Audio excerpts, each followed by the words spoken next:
welcome to Desert Winds, episode number 45, with me, your DM CosmicCandi, and the majority of the crew tonight.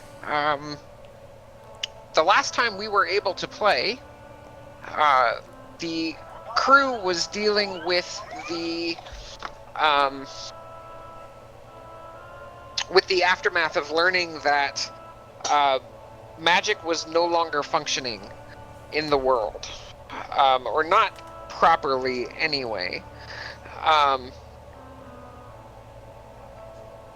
They went to go see Lord Neverember and delivered the news to him, one, about the volcano acting up, and that people had started to settle back in the blast zone where it had erupted 50 years prior.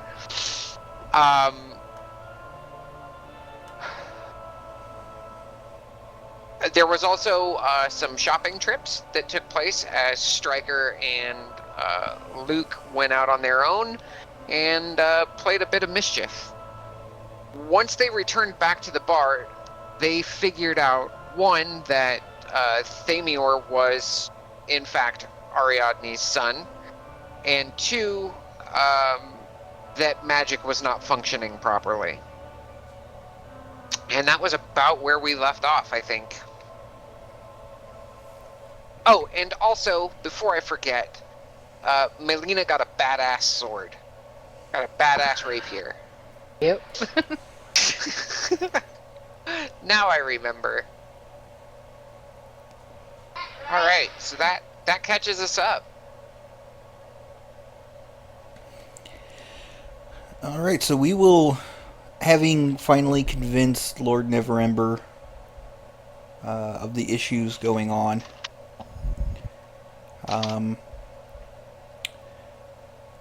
because Leonis had gone with me, we'll go back to the inn. I believe we decided we're all going to stay overnight. We've roomed up. And when we actually left off, we were all kind of heading toward rooms. Who was rooming with who again? I think Stryker and Luke were together. It's Stryker and Luke, Leonis and Quirk, and Melina and Ven. Oh yeah, bro sleepover. Before we retire for the night, I pull Leonis off to the side. Because with the size of Neverwinter, they're going to need some help. And I think he is uniquely suited within our group to provide that aid. Okay. Leonis, though, he looks at you, Ven, and you can tell that something is troubling him.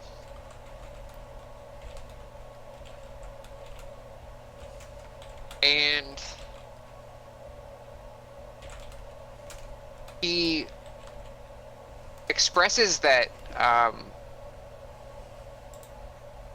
he has to return back to his tribe, but that he will be back.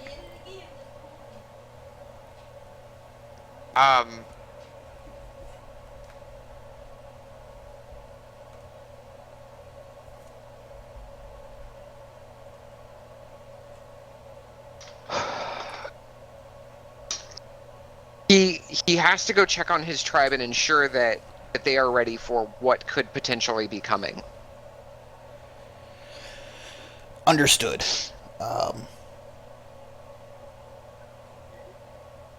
Before we leave, after we've recovered whatever stone is in the volcano, we'll check back here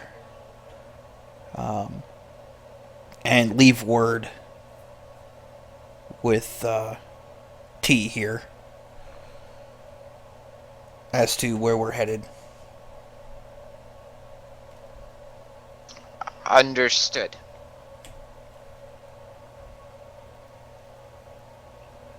I would like to ask for clarification.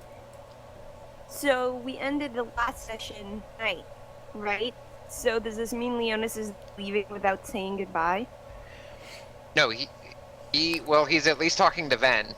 This is that same evening, before we actually go to bed. And I had pulled him aside for our little conversation.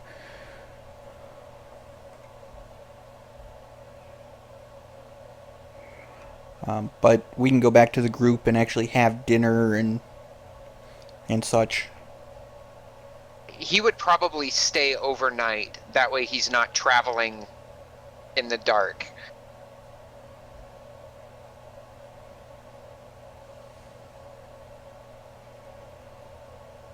And Leonis is a classy dude, so he would say goodbye to each one of you prior to leaving. And would let you know why he's leaving. Could I retcon the previous You're breaking up. to take Luke along with me? I'm pushing my button properly, am I? Hello? There we go. Would I be able to retcon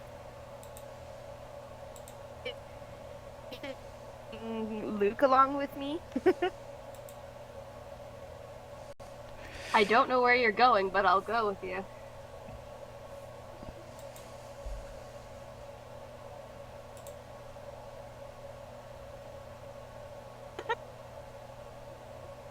I think we did like a speed version of a scouting run last session. And I forget what Stryker found. So I thought it would be fun to go scouting together. Oh, yeah. Okay.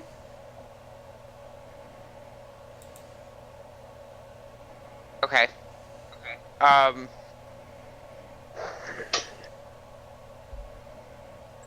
So like Stryker decides to pray to Saloon. Like I don't know what Luke is doing in the room, but she's waiting, sitting in the corner, like, stealth praying. I guess she's literally like facing the wall, facing the wall. Shut up, ninja! I can do anything. Anyway, no, she's got her back, like facing the wall, and like it looks like she might be meditating, but really she's just praying, but she doesn't want. And then when she's done talking, and then she goes to Luke and is like, "Hey, I have this idea, man." You have bad ideas sometimes. Okay, Is this one of so hear those, me or out. is it good? I was thinking we'd go out at night under the cover of darkness and, see what's up ahead. I think there's forest and then some sand, I think. I don't know. I looked into it a little bit, but because you're a more experienced ranger, that it would be a good idea to bring you along. Well, you definitely shouldn't go alone. So, if you want to go somewhere, I'll go with you. Yeah, I know forests are a thing you're into, so I thought I'd bring someone who knows their stuff.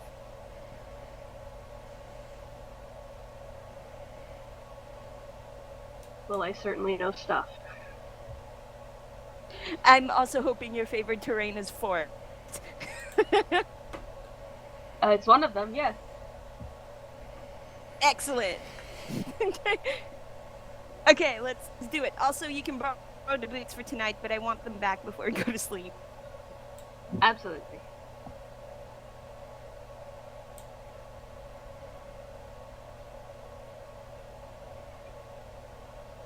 All right, let's do it. Let's go scout. Okay, There you so go. you guys are scouting the edge of the forest then? Yes, we're scouting like the first couple of hours in the direction of where the volcano is, I guess. Okay. And party, I'm assuming that you guys are with them. I didn't think so. No, I Oh. think Yeah, I they're think scouting it's just alone. them. No, this is a discussion in our room, like after everyone's kind of split off after dinner. Okay. Striker's splitting the So- party. They're splitting the party again.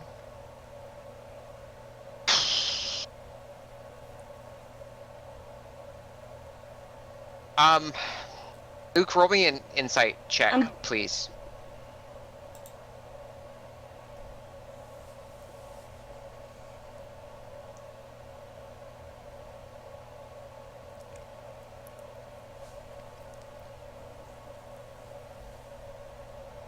I got an 18. 18. Yes.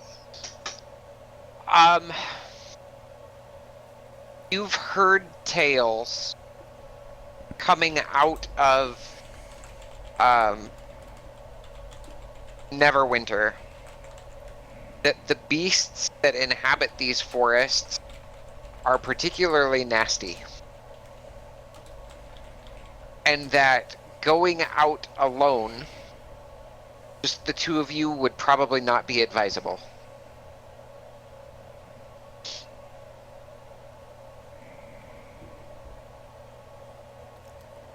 So, Striker, the beasts here in the woods around Neverwinter, they are particularly nasty. Draconic in full I effect. speak good common. What happens when you're sober? It gets worse. It's better when I'm drunk.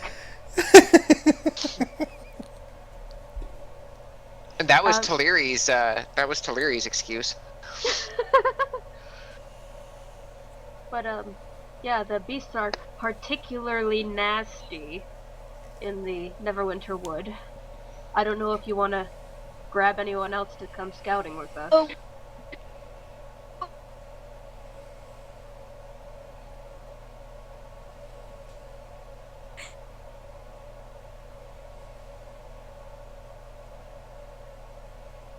I guess we'll never know. She doesn't actually know that she's timed out yet. She'll be back in a sec.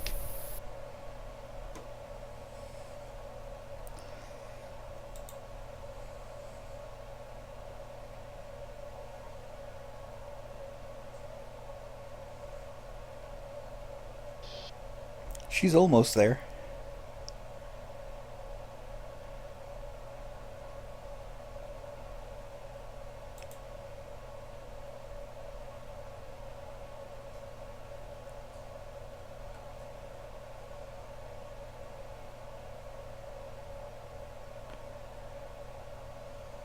And she dropped again.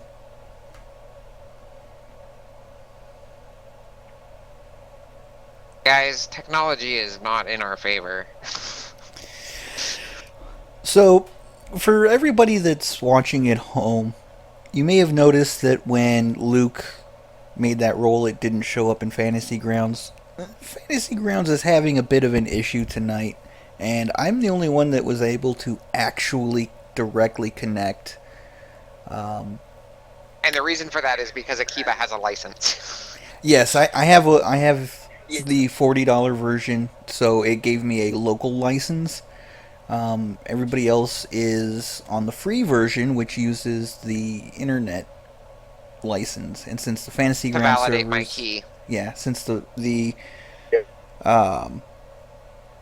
Fantasy Grounds servers are down, it couldn't validate the free licenses. So it said, err on the side of caution, nobody can connect. So they're all doing things locally on their machines and watching the maps the same way you guys are. Interesting little workaround.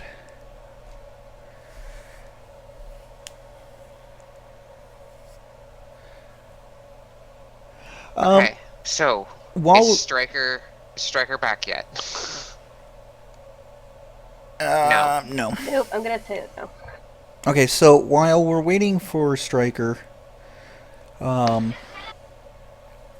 Ven would like to sit down and meditate on the undying light and get whatever information can be given to him.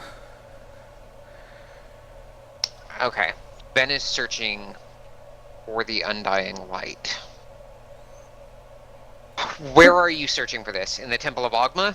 No, I'm sitting in my room meditating, trying to communicate with the undying light itself. Okay. Alright. Roll religion for me.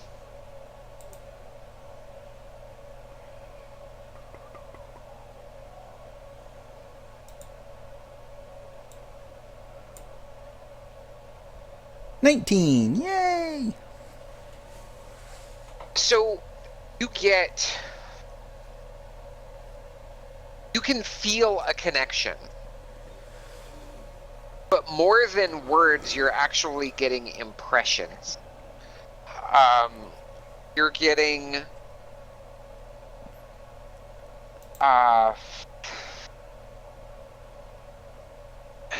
they're emotions and like visual impressions and stuff, more so than actually, when you talk with Lou, sometimes you hear the voice in your head.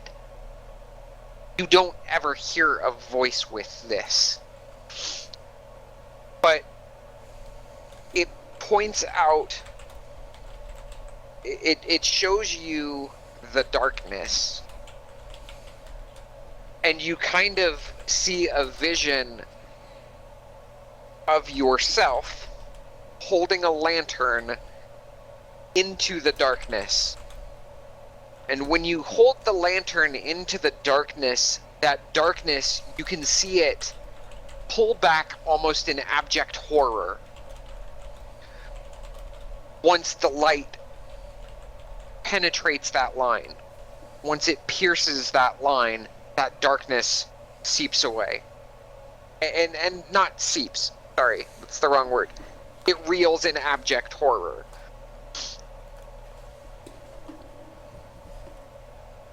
And then you get an emotional impression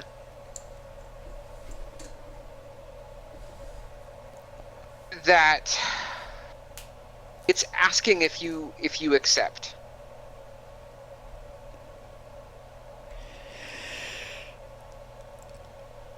Since it was communicating to me in emotion and symbolism, I will do the same. And I give it the image of me just glowing with a radiant light. And, the short of it is yes, I do. But the images of me, arms out, glowing with an inner light and a smile on my face. Okay.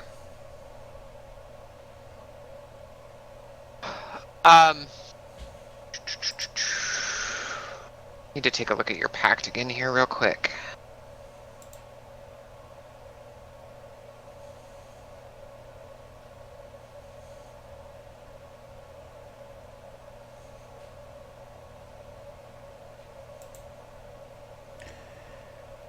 I don't remember which pact I took. The Undying Light. Well, I know, but I mean whether it was Pact of the Tome or whatever, if I've chosen that yet, rather. You don't pick that till level 3.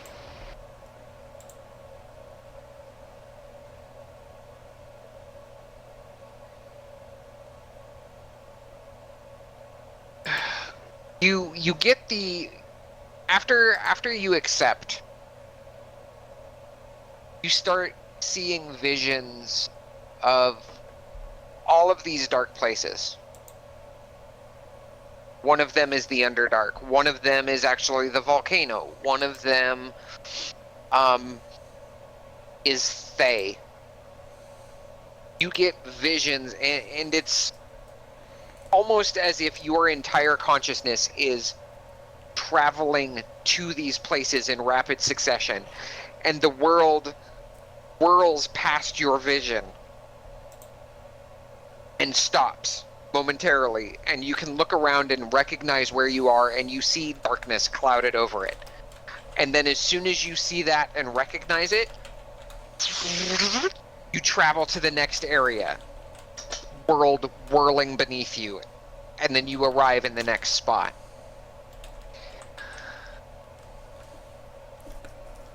And finally,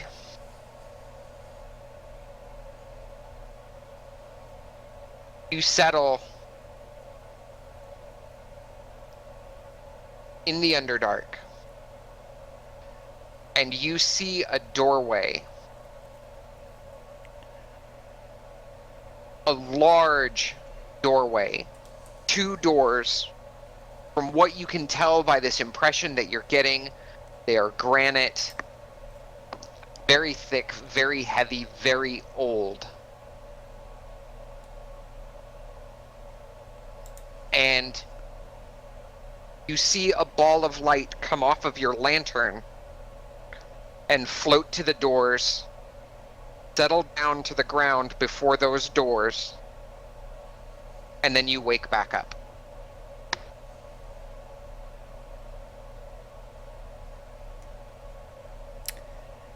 This will be an interesting ride.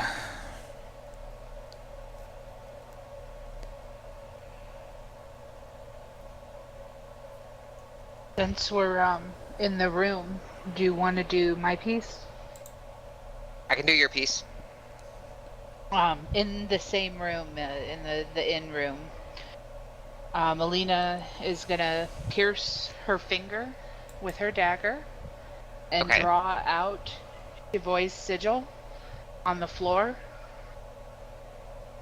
and then Okay. put the blade onto the sigil and spend an hour chanting in Abyssal to make that my pact weapon.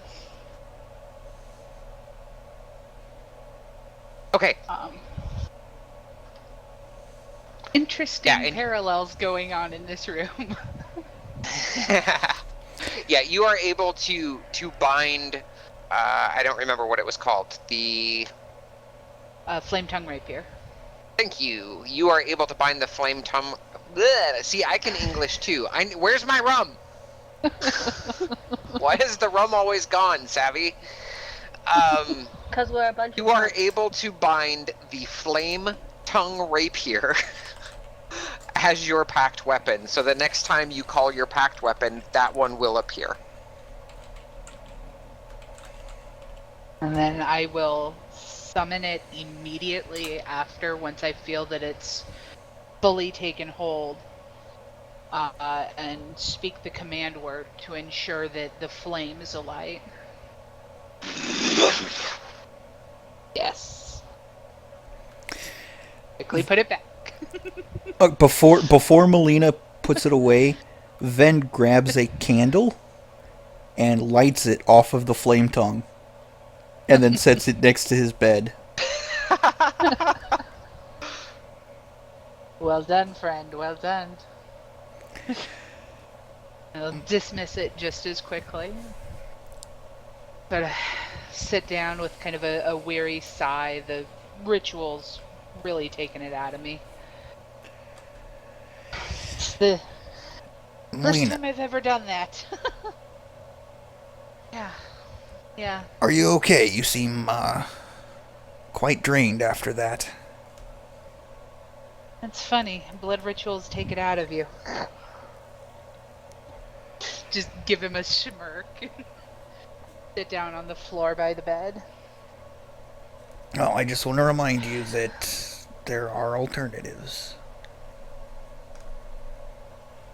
Actually, since we're here, I want to ask a favor, Ven.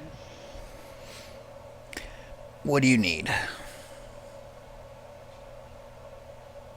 You're a good person. And I want to be close to you. I want to be your friend. I'm not really good at that, so don't expect much. Friendship isn't about expectations. It's about acceptance. You are my friend. And in that vein of acceptance, I need you to accept me. I do accept you, and I do accept your choices. I simply want you to know that there are options. Not many people can see that. That's all I was trying to do, and I apologize if I have offended you. No. I appreciated it this morning on the boat, but things are what they are, and I don't want to change. I am what I am. That's okay. It's not simple. And you of all people know this is not a simple thing. But I think I have strength that I hope to show someday. But I need you to know that I'm not going to change. I've made my decision. Okay? She kind of looks, like tilts her head way back and looks up at you. Just a wide-eyed smile, like hopeful but still kind of concerned. Ven smiles softly, puts his hand on Melina's shoulder, gives a little squeeze, and says, "Don't worry. I'll be there standing by your side no matter what happens." And then he goes and lays down. You need to know, friend, what's going on right now? Magic? We all know this isn't good, but the Nine Hells are scared. The Abyss is scared. I would guess even the gods are scared.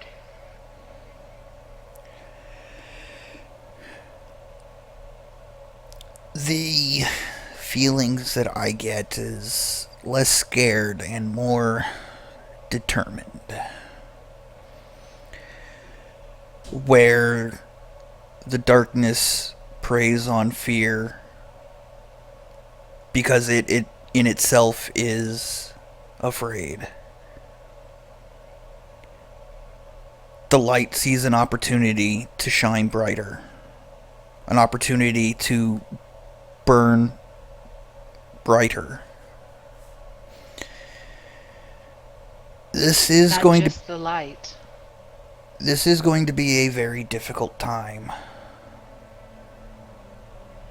We have to go. We have to move faster than we have. I Yes. feel this just... My patron talks to me a lot. He can say it, can probably hear everything I'm thinking. And in return, I get this sense of not fear, but just the strength of what's happening to the world.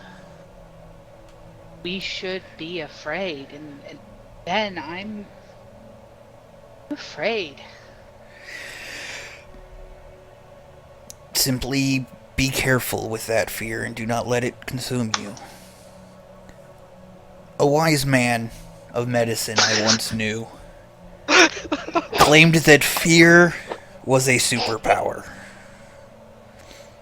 Your blood gets pumping, your eyes dilate, allowing you to see more. Your brain thinks faster.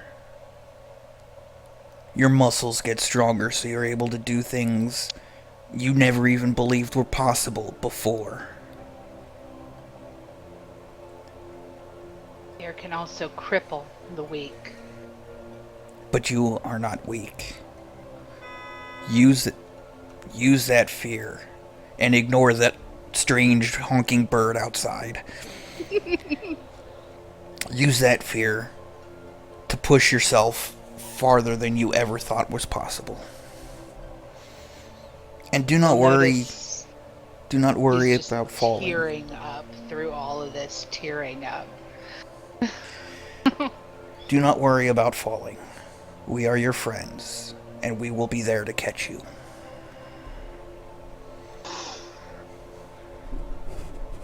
I've been so weak for so long. You have been alone for so long, but you have never been weak.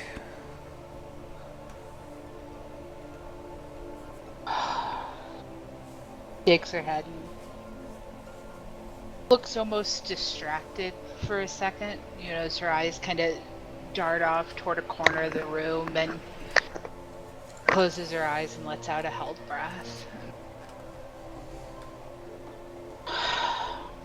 Quirk worries me. He's innocent. He's naive.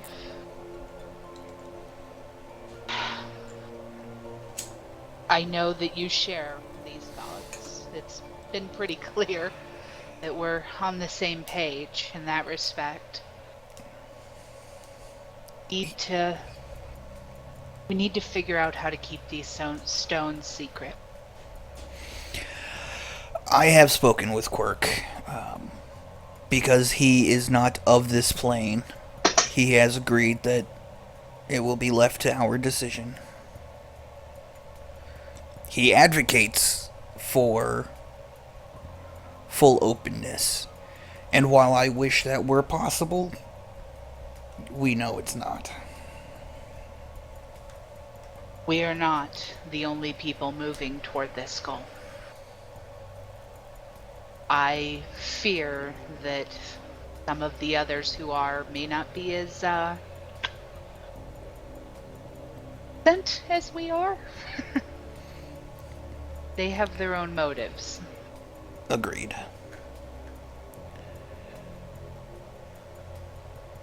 I think if one of us is to hold the stones themselves, I think it should be Stryker.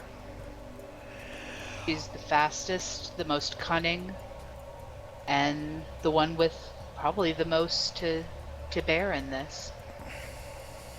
True, but I don't think any one of us needs to hold more than one stone. We don't know what will happen if one person were to try to hold all of the stones. Not to mention, if they're all on one person, our enemies only need to take out that one person. She's the one that I worry least about falling. I agree. And this is something we should talk about when times are less pressing. I think we need to tackle this volcano before we worry much more. Yes, there is a powerful darkness upon that volcano. Let us go shed some light on it in the morning, shall we? Sounds like a plan. I need some rest. Thank you for tucking a little bit of this out. I appreciate the year. Anytime. And Melina's gonna climb on up in bed, flop down, and pass right out. Just got her cut finger kind of wrapped in her cloak, just passed out. As soon as she goes to sleep, Ven is going to do a cure wounds on her to heal up her finger. All right. And then go to sleep himself. That's adorable.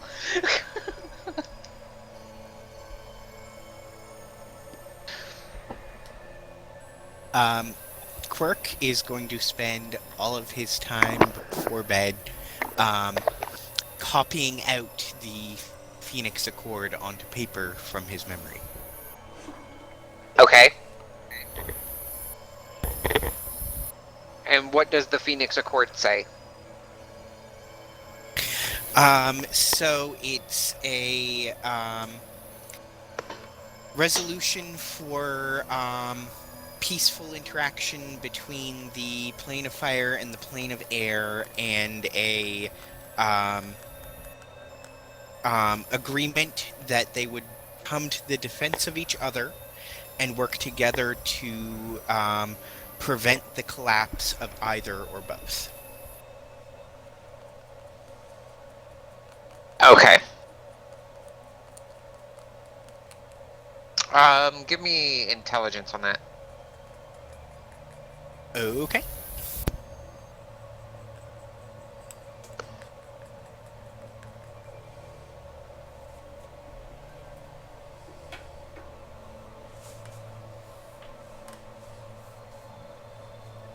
So that's a 20. Modified? Yes, with a plus 3. Yeah, you are able to write it out without any issue. And it seems like it happens, you are able to write it out a little bit faster than when you thought you should have been able to. Okay.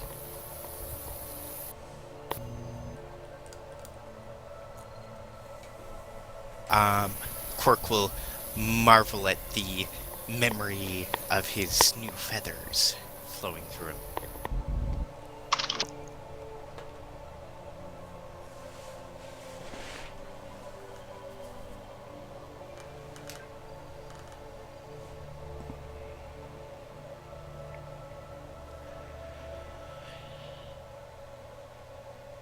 Okay. Anybody else doing anything before bed? Do we have a striker back? Are we gonna do the thing? Yeah, I'm back. Hopefully for a while. Are we gonna do the thing? She's actually asking Luke. We'll go for a little bit of the thing. I don't think I want to go too far. It's fine, okay? But, I mean...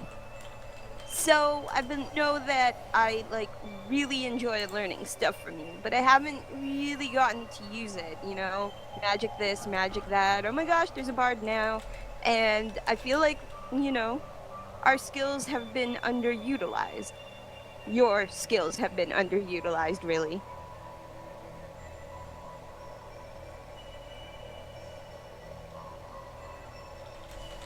I mean, I don't really know how I could put them to use here. Unless we're hunting something specific. We're going into a forest and we're just gonna check it out. Alright. Isn't that...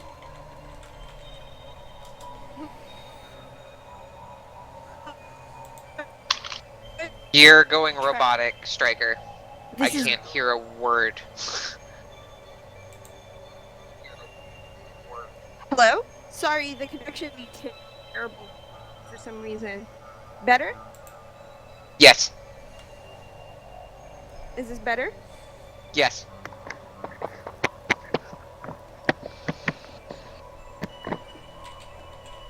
Well, if you want to see a little bit of how it's done, I suppose you can go just a little bit in. Nothing too far. Just keep your eyes She's open. actually talking, it's just not going through.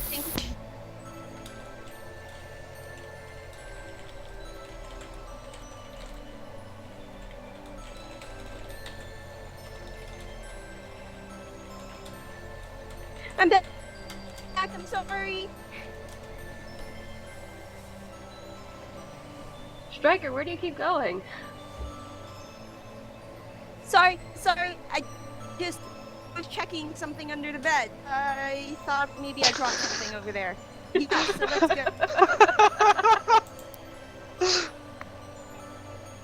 go. Teach me things about the forest. Alright, let's go. Also, you have advantage on your stealth checks because I'm pretty sure you...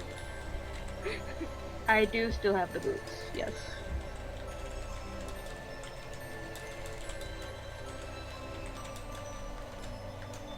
Alright.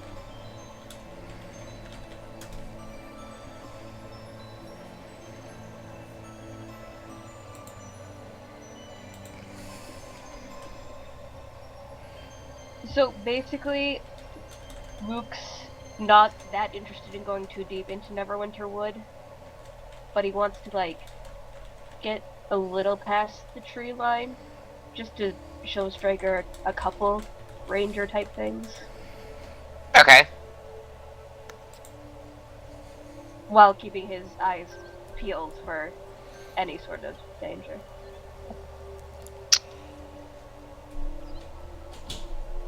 Okay.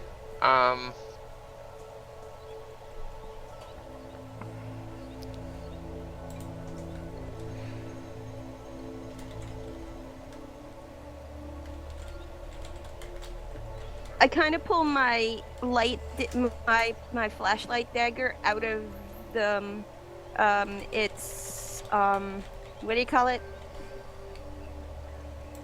I just Sheath? pull it out kind of halfway, so I have a little bit of light, but not too much.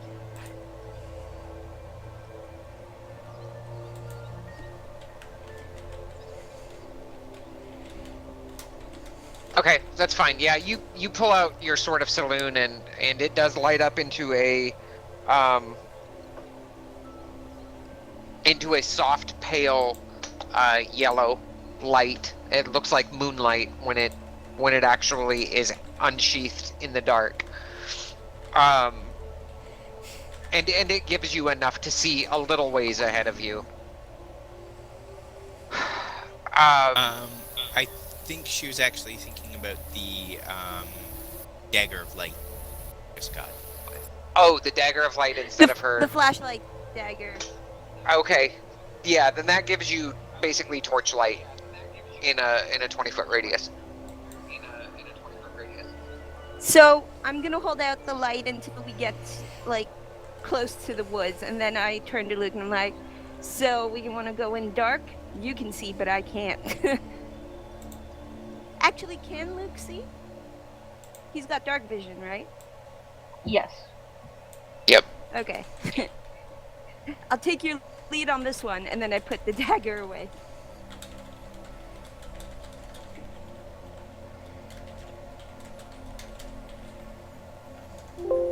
Keep Okay. the dagger handy.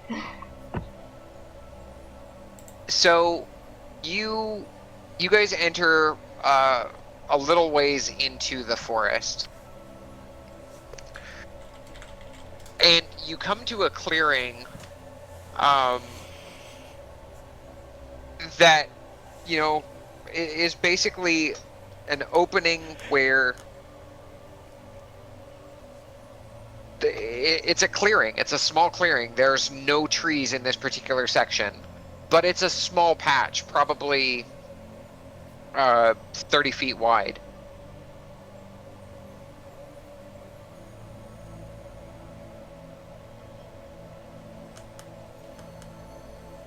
Okay, so I'm gonna pull out the short sword instead, because the light is less bright, and I'm going to try to see what I can see around being detected. You don't see anything around. You've got the trees at the edge of this little clearing. You are hearing a lot of animal noises, wolves, snakes, birds. I mean, there is a loud cacophony of sounds happening around you.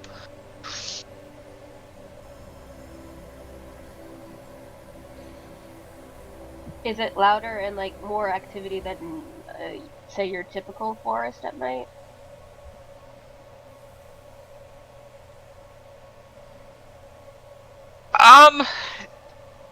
Not louder per se. I mean, this is on par, but you are hearing a lot of predatory things nearby.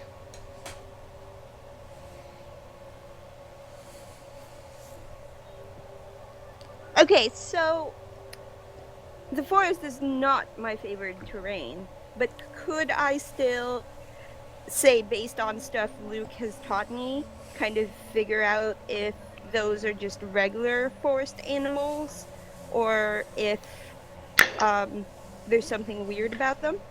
Roll an insight. You won't have advantage on it yet because it's not your favorite terrain, but you can roll insight on it. Can I also roll insight? Yes. So it's not a survival. No, this is insight for enemies and such. 27. 27. And I got a 20. Okay, so Striker, yeah, you know that this is a little bit abnormal based on the things that Luke is telling you, and even from like being in the spider swamp. You know, the edge of the spider swamp was another forest, and even the spider swamp was not this loud. There were not this many sounds of predators nearby.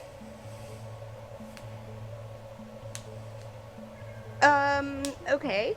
Is there any way for us to deduce what, like, if some other non-animal thing is causing the animals to freak out, or if it's just animals that are, you know, weirder, or that are unusual, not like regular animals?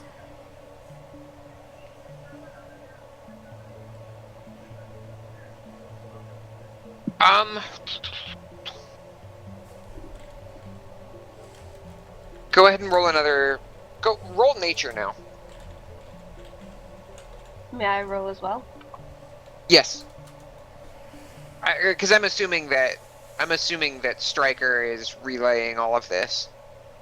Yes. In a whisper.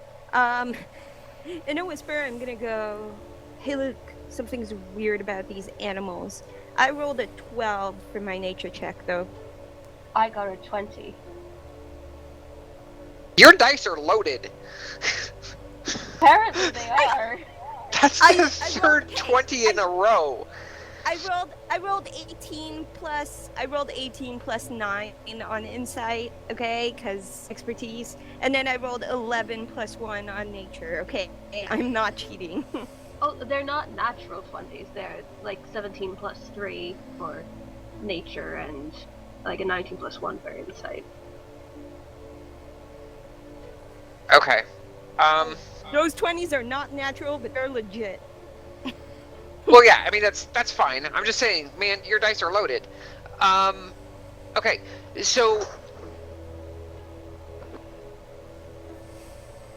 Striker, you don't see anything that, you know, could be causing these animals to act out of the ordinary.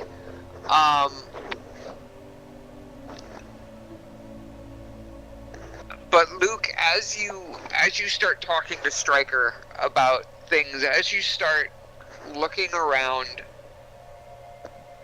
is forest one of your favorite terrains? Yes. I need to take a look at your sheet real quick here. Which is the nice thing, He's I got can't advantage actually on do that that round, still.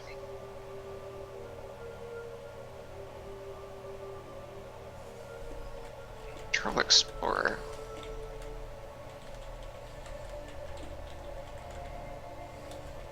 Luke knows a lot of that's why Stryker's all hard eyes and like, teach me how to be awesome. Alright. There is a sudden rumbling underground, and then you notice it not too far from the edge of the clearing. A sinkhole that actually starts caving in. And up from the ground,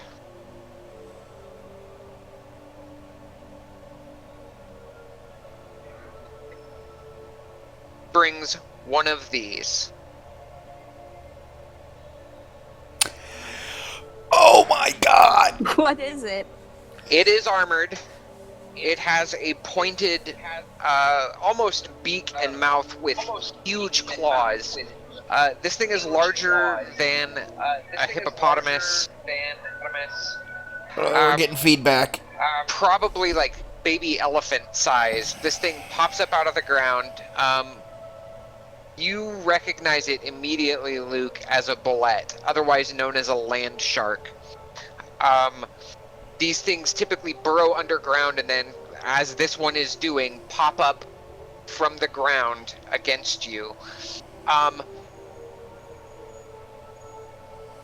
You are not surprised by this because forest is your favored terrain. However, Striker, you are surprised by it.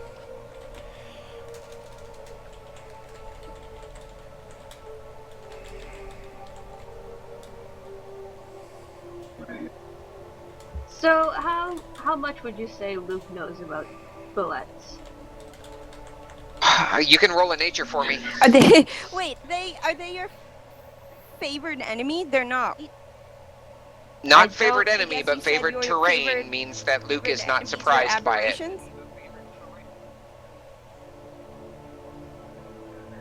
I definitely am. No, I was just wondering if And these it are was an aberration, monstrosities. 'cause I These are think, not aberrations. Then no, they're not a favorite. Okay, discussing his favorite enemies a while back. Anyway, proceed. So, Luke and Striker, got roll another initiative 20. for me, please. For a nature check. What was your nature? 20.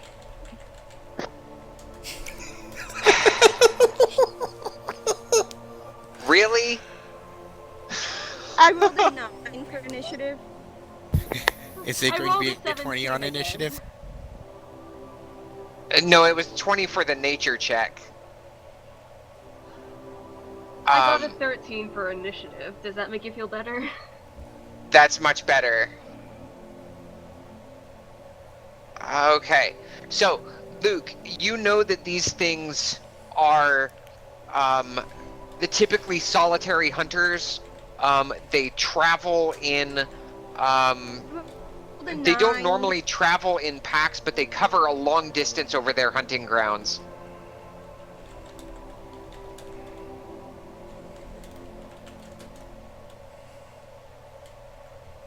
Would I know whether to run or stay still based on my information about bullets?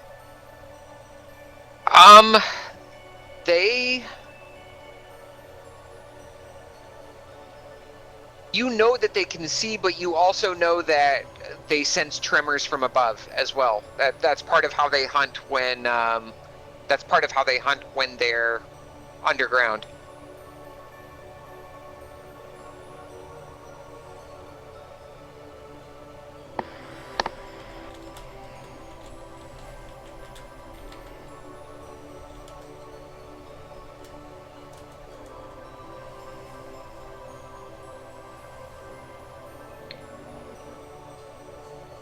Do we tower up?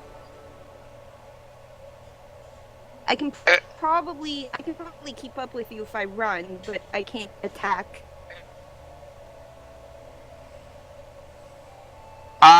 You would, Luke, thinking about, and again, what you know about bullets, running is probably a bad idea. This thing can probably outrun you. Great.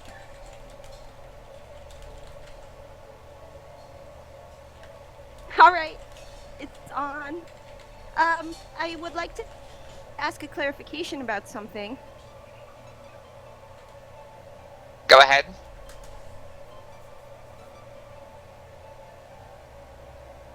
So, when I use my true strike from my sword, it has to be the sword that I'm using to attack, right? I can't Correct. true strike and then use my bow. Correct. You All have right. to have This is you gonna have be to have the sword in your fantastic. hands in order for True Strike to work.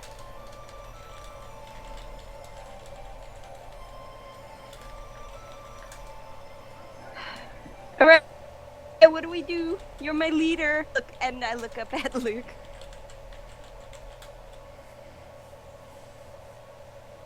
We're screwed. Don't run. Okay. How far I mean, away we're are we screwed from it? no matter what we do. Okay, so this thing comes bursting up out of the ground, Luke, and you actually, since you are not surprised, you get to act on your initiative this turn. and you have the first attack. Okay, I would like to cast Hunter's Mark.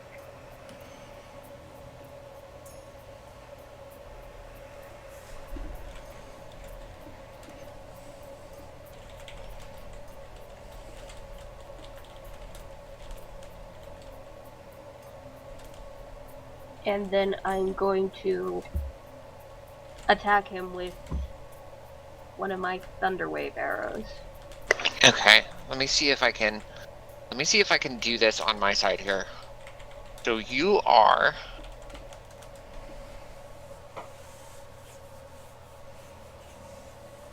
going to I love Hunter's rolling Mark. actual die.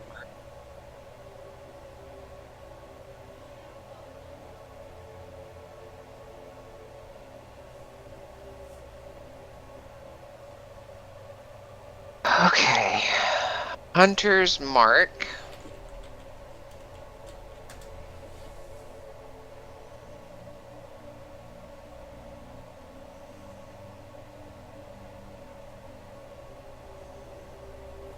Okay, got it. And then you are attacking with one of your Thunderwave arrows? Yes. Alright. To Well, let I'd you like- know, this thing is hovering right above Striker as it's coming up out of the ground. I would not like to do a Thunderwave Wait, arrow. how far? Oh shit! Oh man. No, I'd like to just do 2 normal arrows for my 2 attacks. Okay. Then. Go ahead.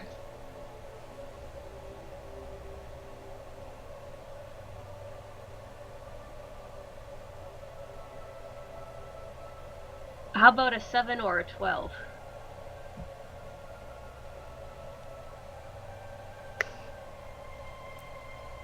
Those do not hit. So, you fire off 2 arrows, rapid fire, and they both hit off the armor and redirect back into the forest. Ineffective. The bullet comes up out of the ground and lands right next to you, Striker. And it immediately takes a bite. My shitty 9 initiative. Okay. And it does actually hit you with that Uncanny bite. dodge. And it does 17 damage, but that is halved because of Uncanny Dodge. Yes, ma'am. Alright. So let's see, 17 and a half damage.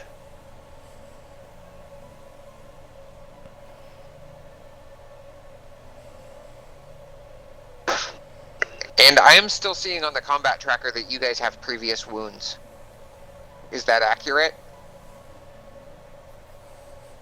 I definitely healed myself from those wounds, but I guess that didn't show up. Yeah, those were taken on the ship. I took a short rest somewhere, I think. I No, don't remember. Those Mine were was actually No. taken from the kobold merchant. Okay. Yeah, and mine was when he hit me with the thing, right? Okay. Yeah. Okay. So I've got your new counters set.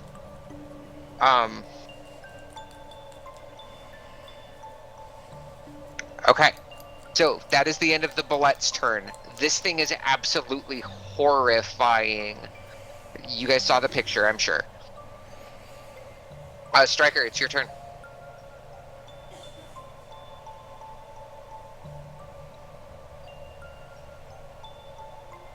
I'm going to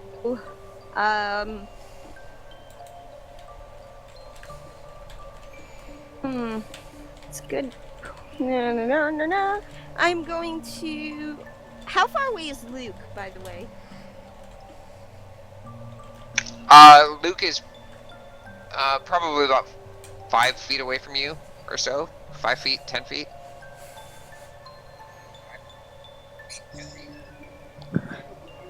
I am going to shoot, what am I going to do? I'm going to take my sword out. I'm going to take one sword out because that's the only thing I can do right now. Well, And you then already I'm had going you already to had your attack. short sword of Saloon out, Oh, so you can draw another sword. yeah, okay, so I'll pull the other sword out. Now I have two. Sweet. And now I'm gonna attack.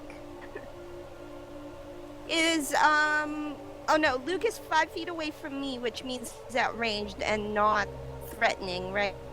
So he's not I don't have advantage or anything, right? As long as No he is sneak within attack? 5 feet of the creature, which he probably would be.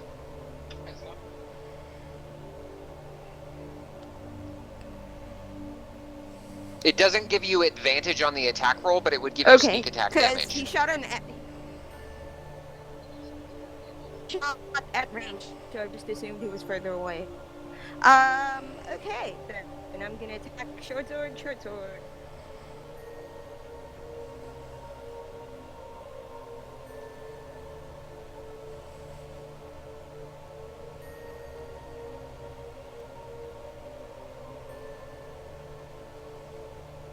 Come on, 25. I heard 25. What was the second one? 20. Both Short hit. sword, short sword. Boom. First one has sneak attack. Yes. Yes.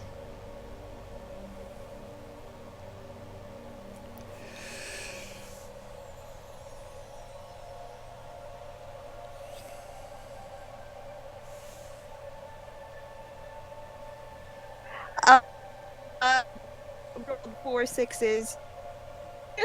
29 damage on the first one. And 1 damage on the second attack. 29 on the first? Total of 30 damage. Yeah, total damage.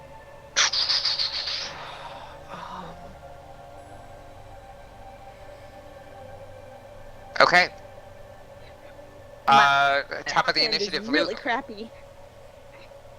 Okay.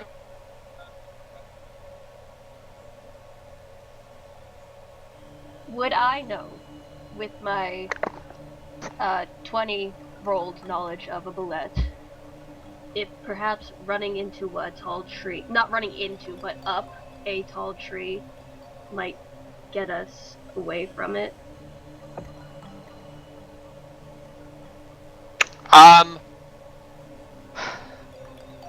Looking around the area real quick, your heart and your mind are racing now, and you finally see what happened, why there's a clearing here. The trees have been toppled.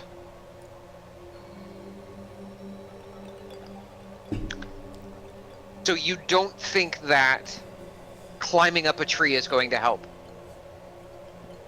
Because this bullet can burrow underneath it and just topple the trees.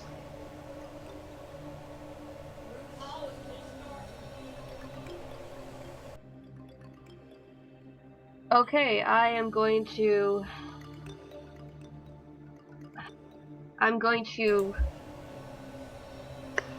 take the quiver of transforming short sword and try for 2 attacks on him. Okay. And that was a bonus action to transform it, or is that an action? I believe it was a bonus action. Let me take a look.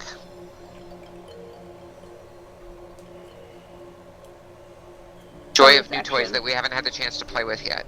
It is a bonus action. Okay, cool. And how many arrows do you have in your quiver? 20.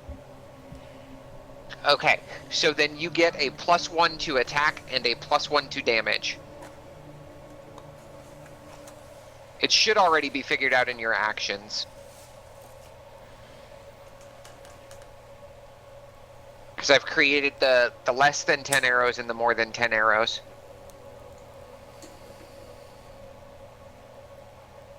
How about Do you a see that? 22?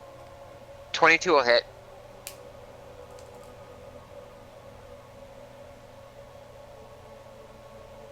That's 6 damage.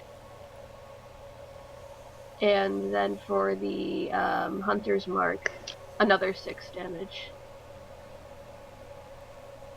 Okay, got it. No, what's beautiful? 6s on D6s. Beautiful job. Right? And I'm gonna make another attack with the short sword. Did any of that include your Colossus Slayer? No, it didn't, so I'll roll that. Just remember, I'm a Justin Merciful DM. Yes, When the you Justin are. Merciful DM awards come up for vote later. I will vote for you 12 times. I got a 2 for I will Colossus stuff Slayer. the ballot. 2 for Colossus Slayer, got it. Alright. The bullet now still, you see it look back over its shoulder at you as you start slashing at it, Luke, and it lets out a growl and a roar, snaps its jaws at you real quick, but then it turns its attention back to Stryker and makes another attack against Stryker. I have 2 attacks. Oh for yeah, action. he has a second Oh, attack. go ahead. Go ahead, but my attack roll against Stryker Also- still stands. Oh, you better be doing. Oh yeah, let him have his fun. You're not gonna Also, like it, but you my better roll be doing against Stryker Colossus still damage. stands. Alright, so I got I another accept this. 22 to hit. 22 hits. I put 30 damage in that guy. You better be doing Colossus Slayer damage.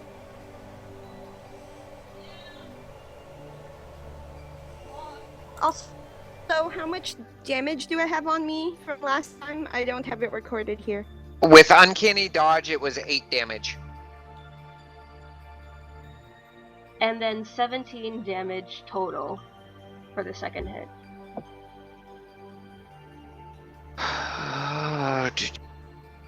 Seven puts that at a 1.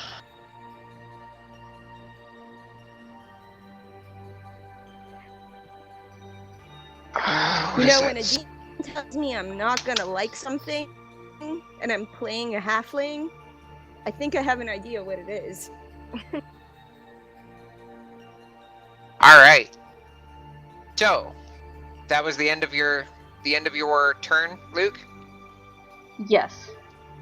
Alright, everybody. Be watching chat. Bullet rolled a natural 20.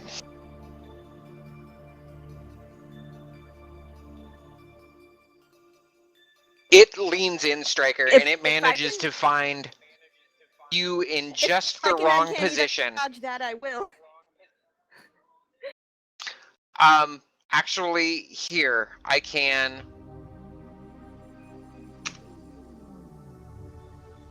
do this.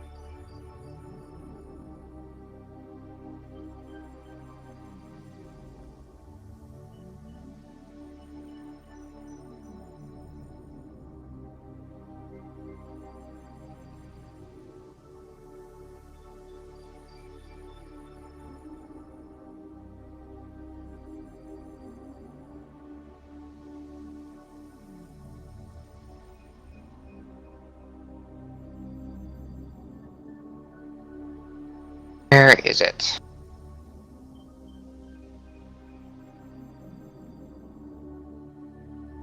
Oh, 9. Is this the right one?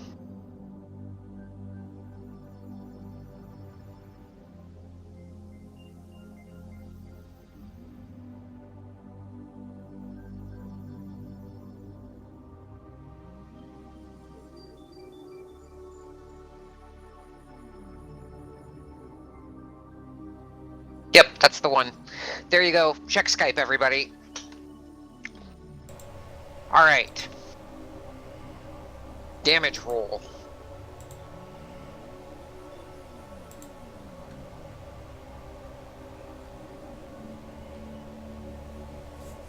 And that did not... Yeah, I was going to say, nothing came through, Kalia. Nothing came through Skype? No. Oh, shit, I sent it to Ben again. Son of a bitch. Oops. Oh, at least Ben knows now we're getting wrecked, so there's that.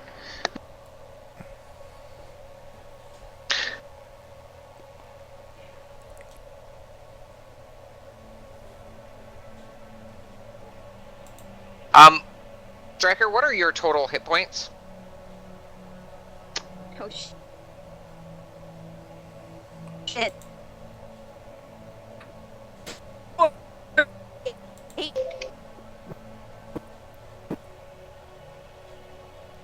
Okay, you're fine. But I have like because I had leftover damage from stuff. So Okay, well, no, here's the thing. Here's the thing. This just dealt... Wait a minute. You have 48 hit points.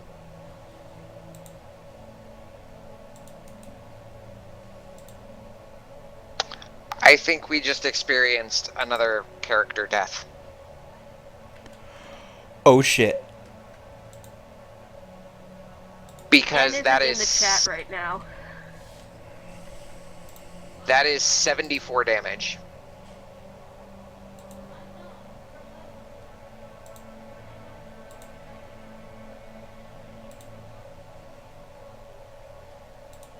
sorry, I'm back. So damage? 74. Which I think is So- permadeath. Wait, if I can't uncanny dog. Let me take a look.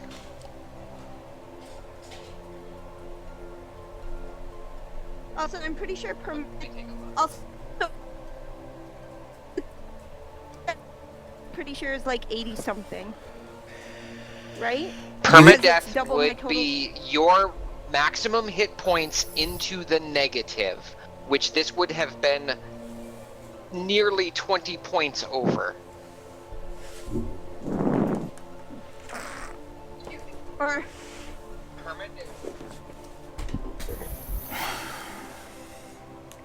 wow. Okay, so you can use Uncanny Well- Dodge to have the attack's damage. Because it says when an attacker that you see hits you with an attack, you can use your reaction to have the attack's damage against you, which would drop that value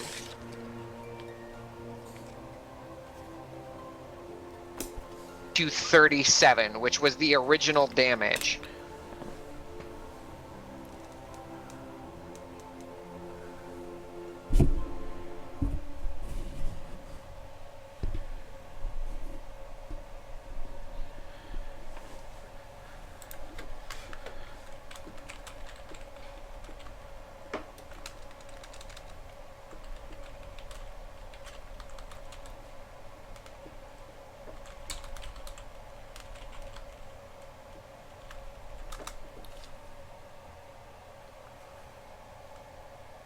Okay, so apparently the internet wants to hate me. So half of the damage.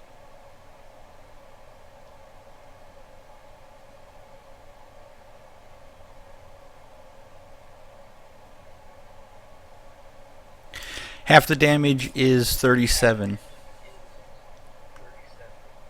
Oh, okay, that's not so bad.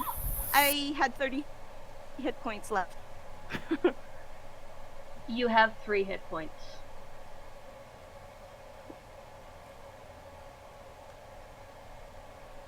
Wait, I have 3 hit points left. I thought I had exactly 30 hit points left, and I'm bleeding out. But okay, take it.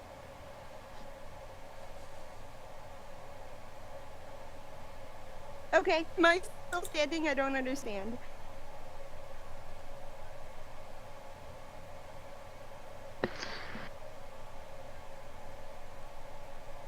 I think we lost to Kalia, but yeah, she says Striker's still standing with 3 hit points.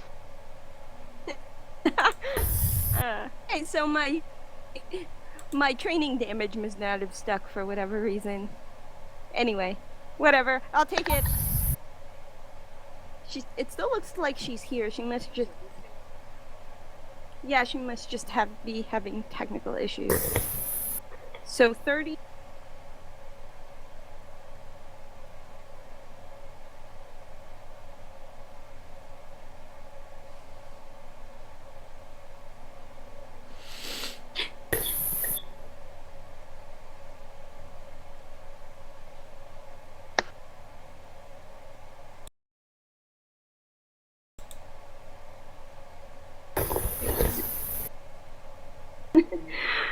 This is probably the stupidest thing I've ever done in D&D. I feel kind of good about it, all things considering. Don't be mad, bro. You had you had your chance to talk me out of it. I even told you in private messages, man. You How about talked me now? into it. Yes, we can hear you now. Hey. Okay. So, Okay. yes.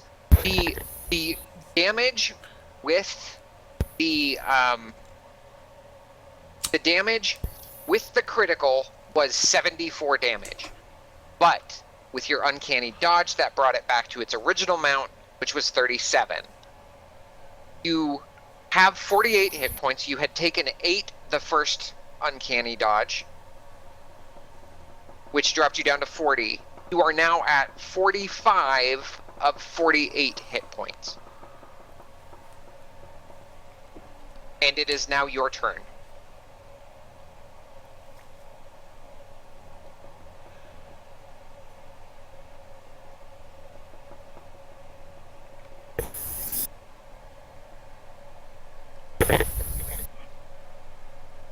And has an epic plan. Hold while I figure out what the shit it is. I have a question. I use up. Okay, so I have my swords, right? If I put one away and use the free hand to start chugging down potions, can I take 2 of them? You would not be able to. You would not be able to put the sword away. You would have to drop it. Quaffing a potion is a bonus action. Okay. Okay. Yeah, but then can I use my full action to take another one?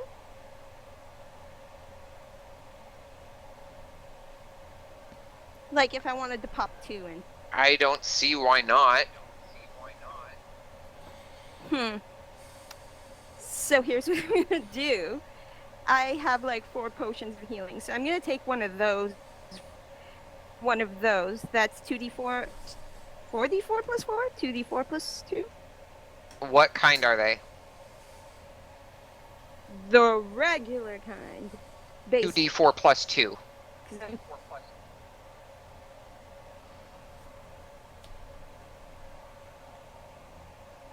Jeez. Don't forget to push to talk. 9 hit points back.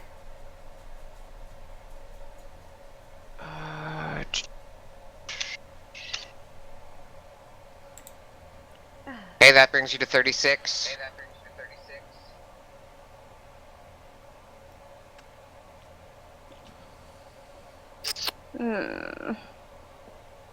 36 runes? Okay. And then I'm gonna attack once with... Oh, I can't do that.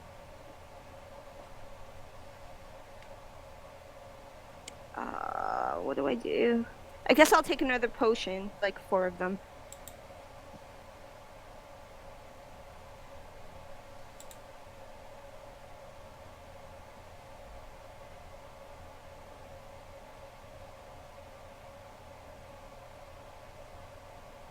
Hey, Striker, I would like to say, however, that because of What's your that? uncanny dodge, you really dodged a bullet there.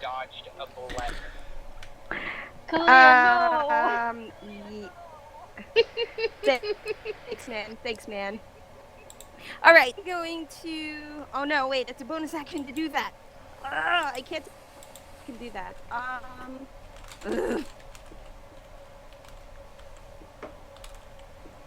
Ugh. Okay, so I wouldn't be able to pull out the unicorn, would I? I can't pull out the unicorn and use it with my full action, my regular action, can I? And what does it say the casting time is on that? It's a one action, I think it is. Then yes, I'm you going would be to able to. You would be able to use pull it my- out and cast the unicorn. Because I'm pulling gonna the pull item the out is freaking considered unicorn. part of the attack. I'm gonna pull the freaking unicorn out. So I have a shiny short sword in my main hand and a frigging like marble unicorn on my offhand. And I'm gonna go, hey, look, it's so pretty, I could die. It's a DC 17 wisdom save or take 2d8 psychic damage, whatever. Okay. So, wisdom save. What's that? Wisdom save DC 17. It does not save. That's a 2 on the die. It is 14 damage to the brain.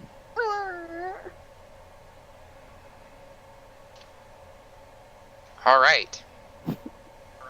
And then I contemplate my life choices. Is that a free action? Contemplating your life choices is a free action. Yes. Luke, you are up now. Top of the round. Balls. Did I see the unicorn? Yes, actually, as Stryker pulls out this unicorn idol, she says, "It's so fluffy, I'm gonna die." And you see this phantasmal unicorn come out of the statue, shake its mane majestically and gloriously, and go charging immediately, dipping its head, lowering its horn directly into the bullet, and flying right through it.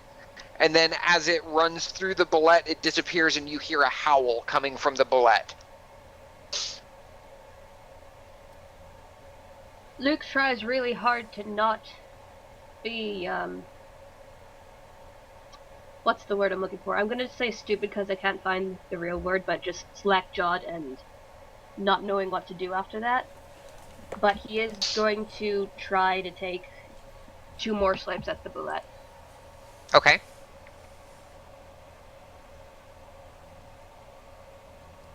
AC is 17, just to make things go a little bit faster. I missed both times. That is not cool. No, it's not. You cursed my rolls. I was doing so well. I was so proud of you for a while, bro.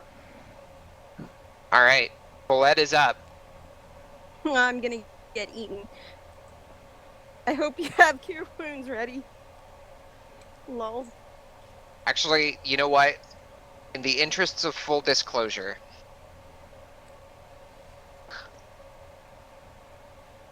Akiva, I need you to be watching this, please. No, I need you to be watching this, please. 1 through 3 is Luke. 4 through 6 is Stryker. And All right. it's a 1.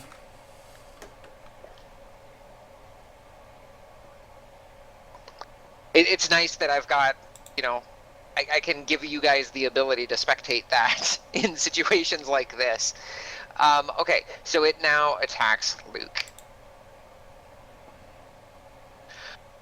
And it goes charging at Luke. Come get me, you little piece of crap! I say a lot harsher. I don't know how PG you want this. And It's very UG. It takes But I hear takes the a bite elven- at you, Luke, snarling and growling. But it misses, and you hear a sickening crunch as its jaws snap together. Have you ever heard a crocodile's jaws snap shut? I have. That. Stryker, Lovely. you are up.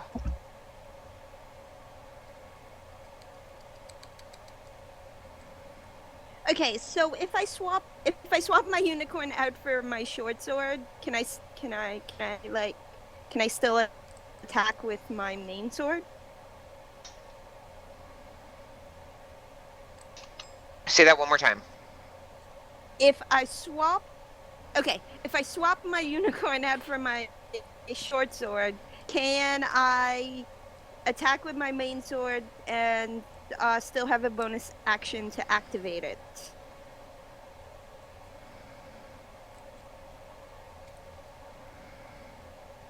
I will consider it half movement to pick up the short sword that you dropped.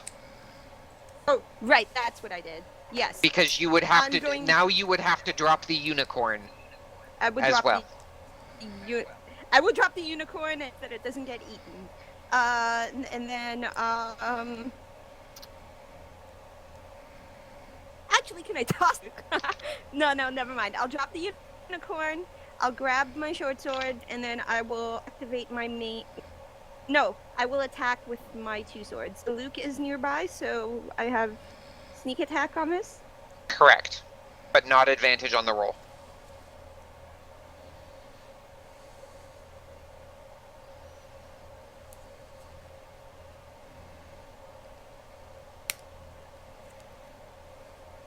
Okay, so that's 20 and 24.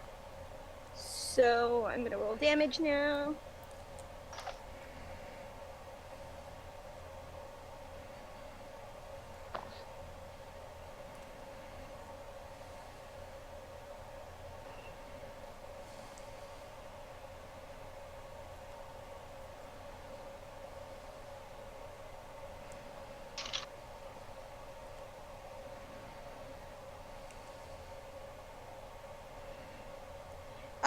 So 24 damage on the first attack and 5 damage on the second.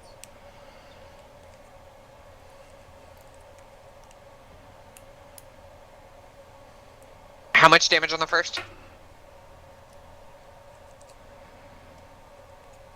24.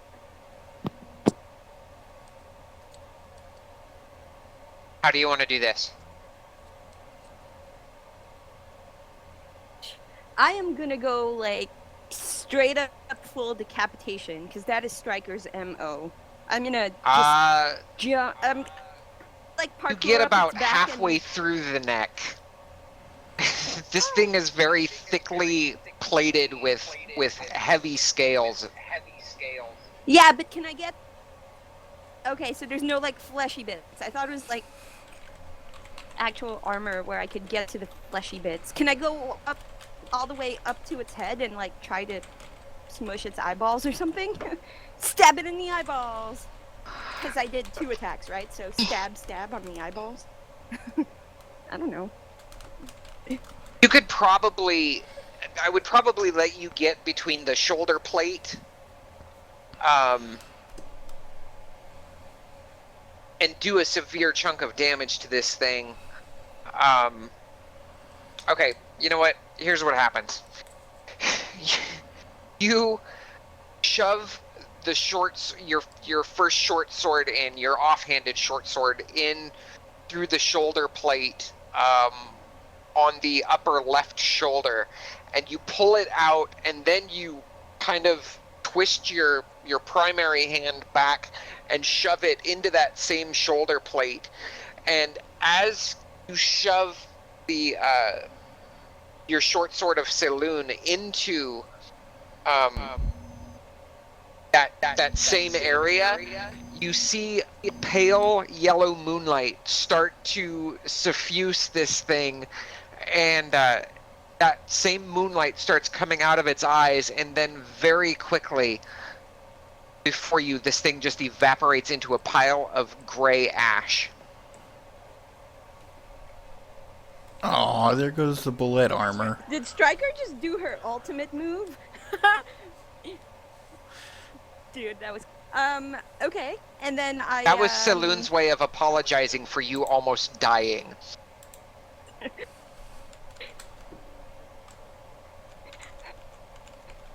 I point the short sword.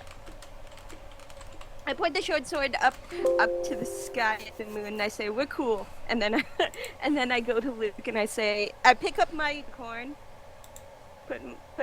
put my lame sword away, my offhand sword away, and my unicorn, and I tell Luke, see, now this is the kind of stuff we need to be warning the others about. And then I go back to the inn. You are very woozy. But before You have she lost a lot of blood.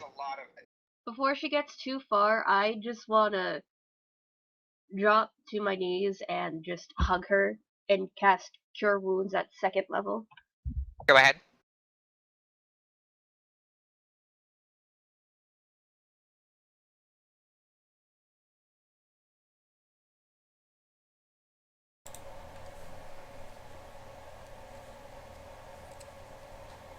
That's 5 points.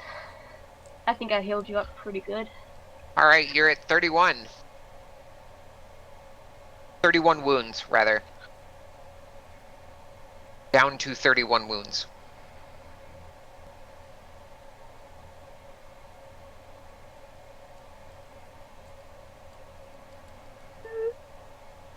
Noted. See, I'm glad I brought you along. I couldn't have done it on my own. Nobody could have. See? Okay, so You just what? How? It's Ash now. What? How? Why?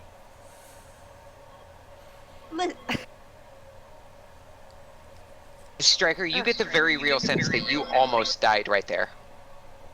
Oh yeah, I know, but I'm playing this off, and I go. You know, I mean, I think maybe you had a point about bringing other people, but you know what? That felt good. That felt good, man. That felt good? You almost died.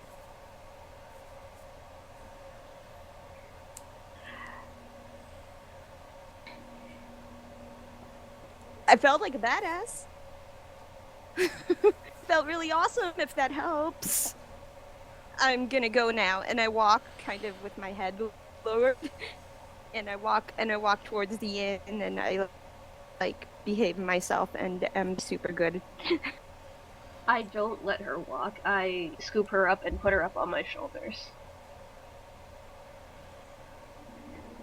All right, cool. We should probably warn the others about this. Probably. I'm glad that we could warn them.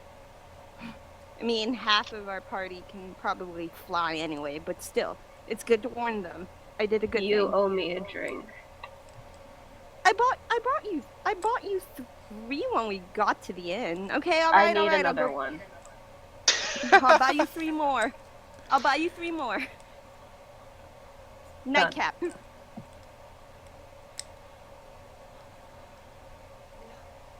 All right, so you guys arrive back at the inn. It's approaching midnight now.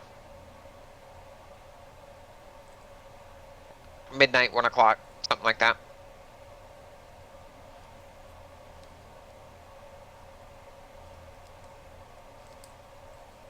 So do we wake everyone up now, or do we tell them in the morning? No, man. Let's sleep it off. Talk about it in the morning. All right. But I will buy you those drinks before bedtime if you want. I give him. How much gold do I have recorded on the sheet? Can you see it, DM, or am I just going off of memory? Because my last recording on my paper sheets is 1,500. I know I spent some. You're at 1,070 according to this sheet. Oh right, 1,070 because of the potions. All right. I give him 5 gold and like, here for the drinks I owe you, all of them. So many drinks. Here you go. That'll buy quite a number of drinks, Luke. I will buy one expensive bottle of wine. And then retire. Okay. Morning rolls around. I'm guessing you guys all gather for breakfast in the morning. Yes. All right. Sounds like a plan. I had Amy this. or I had this. go ahead. I had this weird ass dream last night that some goddess that I'm not familiar with just kept making puns, and oh, it was a hard night's sleep. That's right. He took the pact of the DM. New patron, the DM. So yeah, you guys gather down for breakfast in the morning, and Thamior is there. Long rest? I get a long rest, right? I'm all like better. Yes. But Thamior is just finishing up his breakfast, and he takes the plate back up to the bartender, dropping it off before coming back to join you.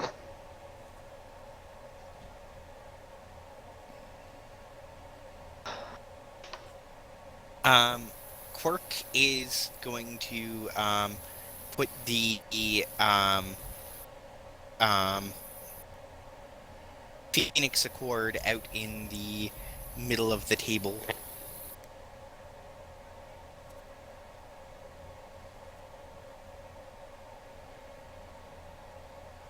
Okay.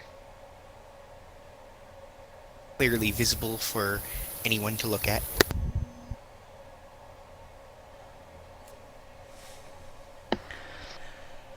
Yeah, I'll check it out. Gonna peek over and read over. So it's lots and lots of legalese that basically says that the plane of fire and the plane of air must work together to defend each other and make sure that neither realm gets destroyed for any reason.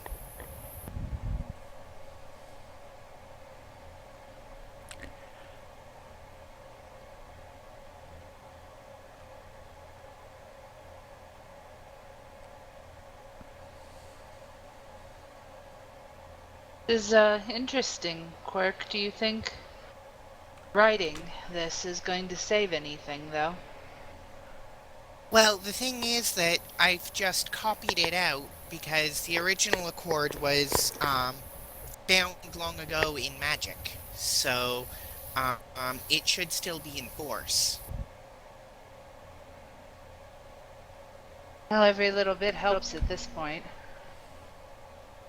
Yeah, what I'm suggesting though is that if we come across any actual fire elementals, that we take the opportunity to try to negotiate with them on the basis of this contract rather than necessarily fighting them. As I see two problems with that idea, Quirk. First, the contract is for the planes of fire and planes of air, and has no clause in here about the prime material plane. Second, you wrote it down on paper. You hand it to a fire elemental, and it's just going to incinerate. Oh, no, I just wrote it down on paper for you guys to be able to read. It's bound in magic for all of the elementals, so they should already know it, or at least when I mention it, it should come into their memory. Okay. Still leaves us with the first problem of it doesn't look like this applies to the prime material plane at all. It doesn't, but we already know that this is causing issues with the other planes as well. So, anything that happens here, especially with magic disappearing, that's a very big issue for the other planes.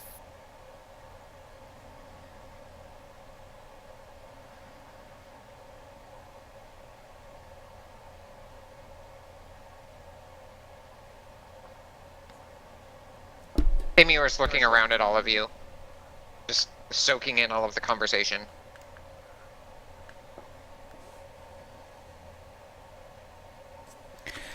Ven just shrugs because he has no idea if it will help or not, and goes back to eating his breakfast. At very least, I think that it should be able to delay any violence long enough to discuss it. And also, we might be able to discuss other things. Like, you have direct dealings with the plane of fire that you want to make, right? Yes, I don't have any... I don't think anything will come of it. I doubt these fire elementals will know who my father is. Well, you can always make the inquiry, and if we can manage to convince them to resolve this non-violently, then they can go back to their plane and bring the inquiry to whoever they talk to there.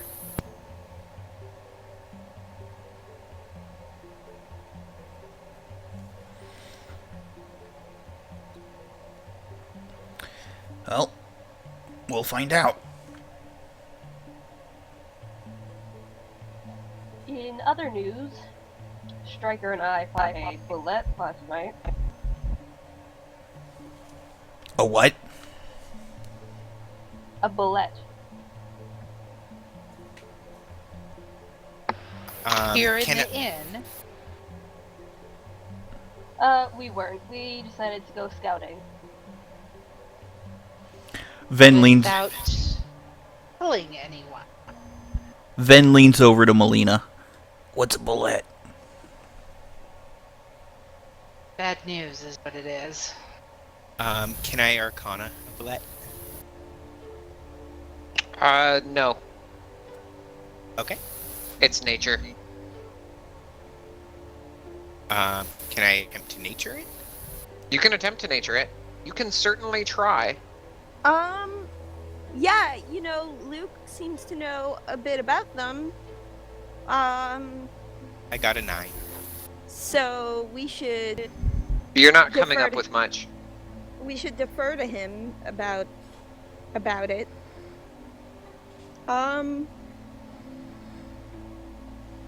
At which point I explained what a bullet is in a way that my Ash's noobiness does not convey into my character, who apparently rolls 20s.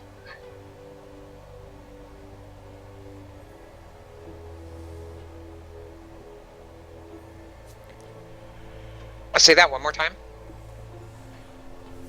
Because I am such a noob at DMD, I'm just gonna pretend that I know what I'm talking about and Gotcha. have Luke explain what a bullet is. Sure.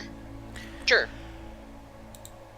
So you're telling me this land shark swims through the earth? What the hell are you people doing living on this particular mainland? We don't have any of that back out on the islands. Count yourself lucky.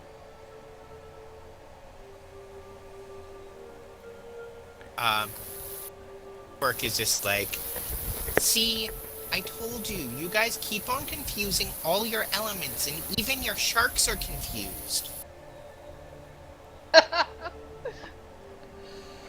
I have to agree with you on this one, Quirk. Just... oh, no.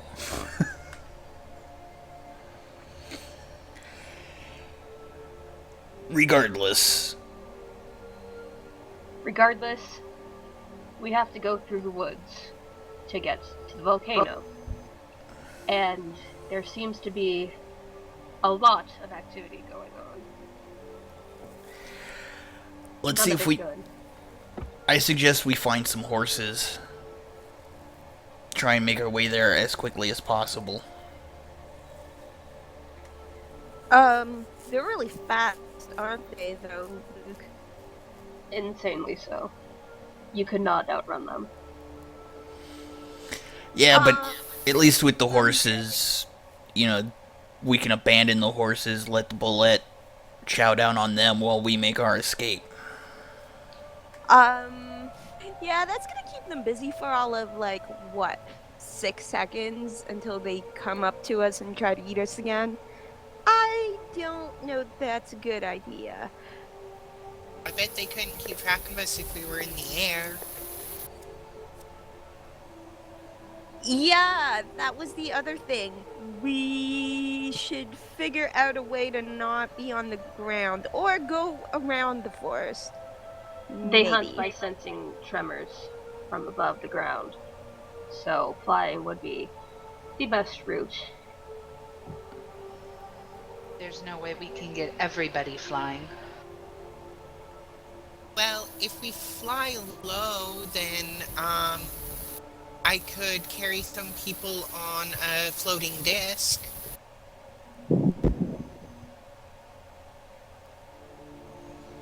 That would be a How very much can- slow form of travel. Ah.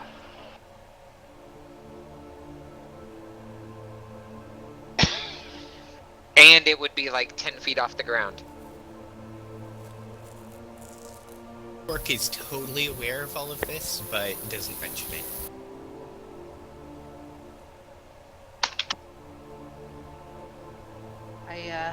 I know your heart is in the right place, Quirk, but I think that's just delaying the inevitable. We need to go head on into this. It's the only way to go forward. Not to mention, if we're flying, that's going to involve magic. And with magic being as unstable as it is, I don't know if we can trust that. Okay, well, I think at least I should fly, because I don't need my magic to fly, and if you guys all get eaten, at least I can tell people. Oddly enough, I'm okay with this. Quirk, ever the optimist. It warms my heart to know that you care so much, Quirk. Quirk, do you have inspiration currently? You do. I think so, because I basically Yeah, never you do. use it. Yep. Ven does the thing where he puts his finger up like he wants to argue, but Quirk isn't really wrong, so he can't. So he does that Nathan Fillion gif where it. Hey, Yeah, the one from from Firefly, yeah. Firefly. Yep.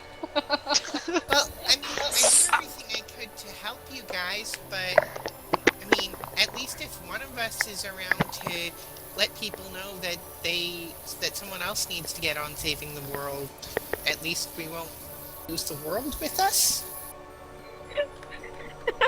Yeah, somebody get on that. Striker gives high five. Quirk returns the high five. Bird 5.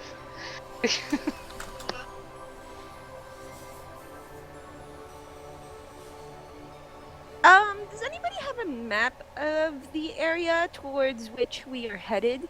Maybe we can find a way around the forest. I mean, I don't know if they would go out that far, but you know, maybe the forest isn't such a good idea. I'm pretty sure that the volcano's in the middle of the forest. Well,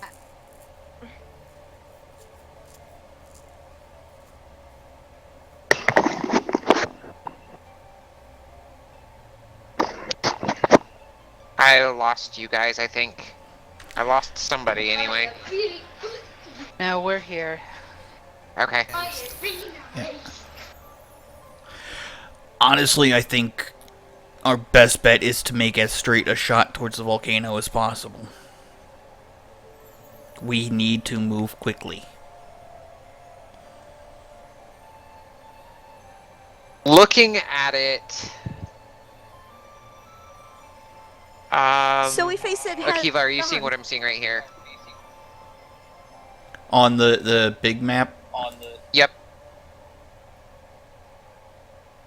Just wanted to Yeah. make sure you guys were prepared for Okay, what's coming. so right here, if you look at this section, this actually looks like it is the thinnest path through the trees.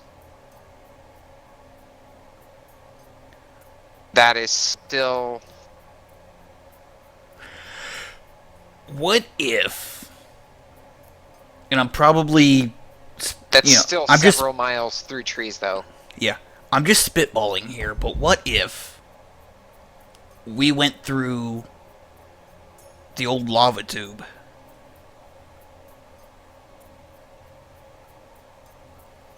The one that, where the magma from the volcano came straight into the city. That sounds so freaking dangerous. Okay.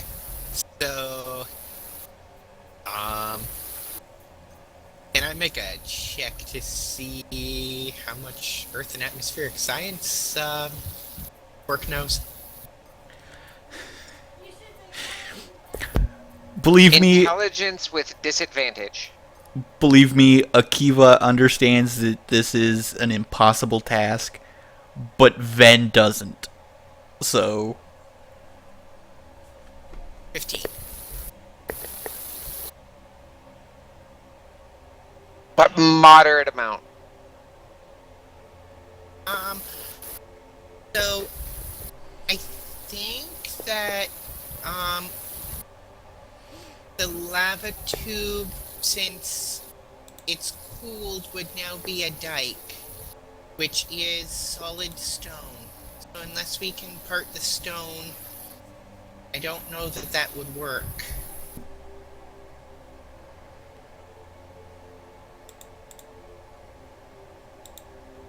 Kalia, would I, as a ranger who used to guide parties through woods and Underdark and probably have a lot of experience on trying to get people to where they want to go in a quick manner and the safest route possible, would I have anything to add to this conversation? You feel like you can get the party through safely.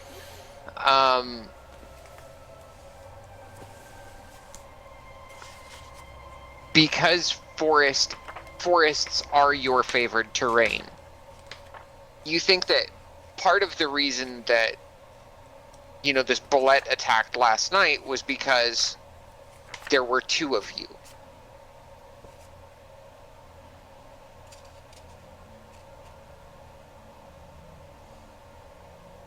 And you were in its territory. During the day, you would have seen the toppled trees, and you would have recognized that this is not a good place to be. And you probably would have moved on somewhere else.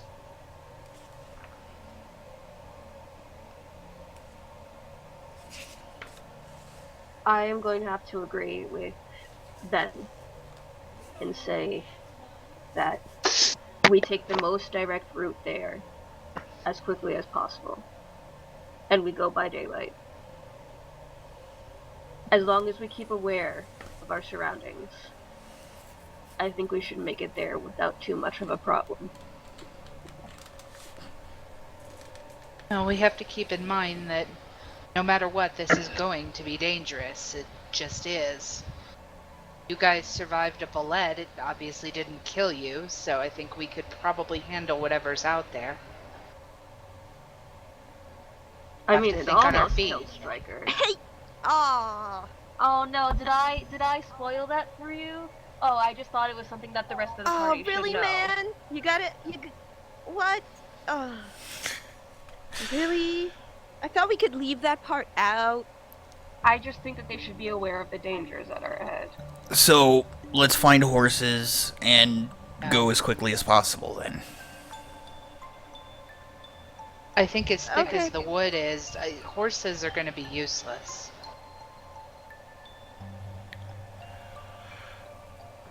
That's just my opinion, but...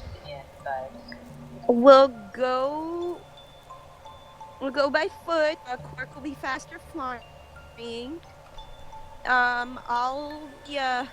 What do we decide to call it? The tower? The archer tower? I'll sit on Luke's shoulders so I don't slow the party down. It'll be fine. Well, if if they're gonna do an And I archer look at tower, Melina and I'm like, and then I give a shrug. um, Quirky is gonna come over to Melina and be like, if they're going to do an archer tower, we could do a spell casting aerial assault. I wouldn't have much problem with that. Might have to drop me at one point, but I'm okay with that. Cork can at least carry a halfling. He's done it before. I give him one of those like, oh yeah, I remember those fun times kind of look. I think we'll have lots of fun.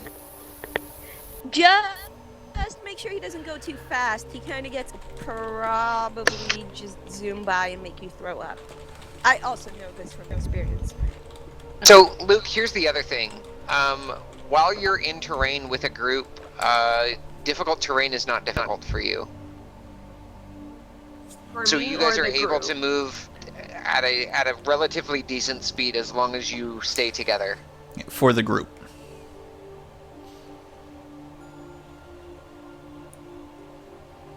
Well, as far as I'm concerned, we're as ready as we're going to be for this. I think we should head out as soon as possible.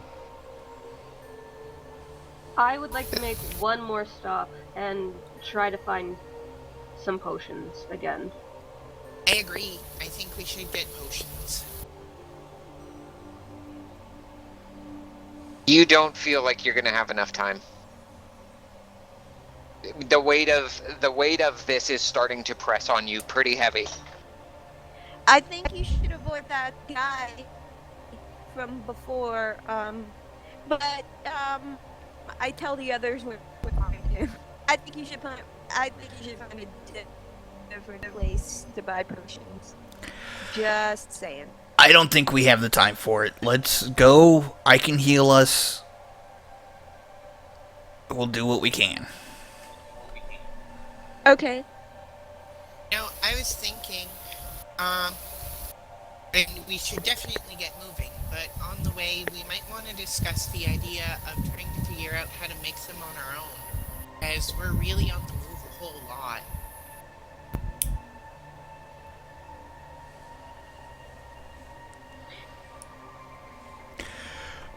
As soon as we get done with this stone, I will ask at some of the temples if they how their apothecaries make the potions and see if it's something that we can do while on the move. One clergyman to another, if you stop in at one of the temples real quick, you are able to get another 3 standard.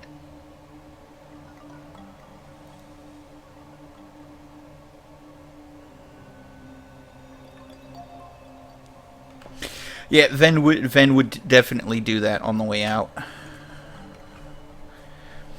mean, there's temples practically at every street corner, so you guys are able to stop in at one. I mean, they've got basically traveling evangelists at every street corner here in Neverwinter. So yeah, you're able to find somebody with an actual temple nearby. They direct you there, and you're able to get 3 standard potions. So what you're saying is that these are Starbucks and we're getting our espresso shots. Pretty much.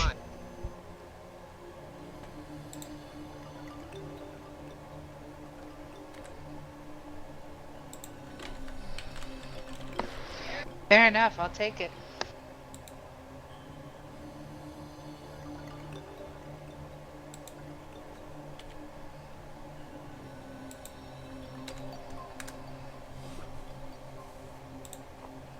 Alright. Continuing to head out. You go on foot.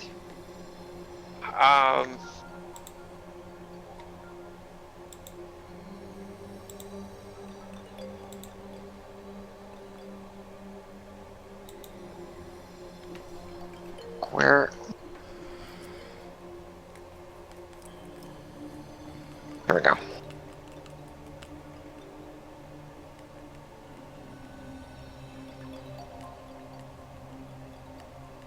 And you managed to start making it through the forest. You don't encounter any other incidents. You do still hear predators and stuff, but they seem like they're further off in the distance now. I want to keep my bow at the ready, with Okay. an arrow knocked but not drawn back. Low ready. I got it. Yeah, that's fine. Should I assume that Quirk is carrying Melina? Yes. Great. Carry me. Okay.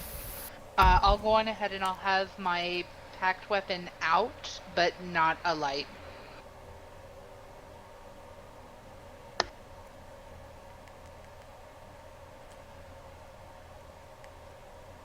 Fully prepared to be a tactical halfling.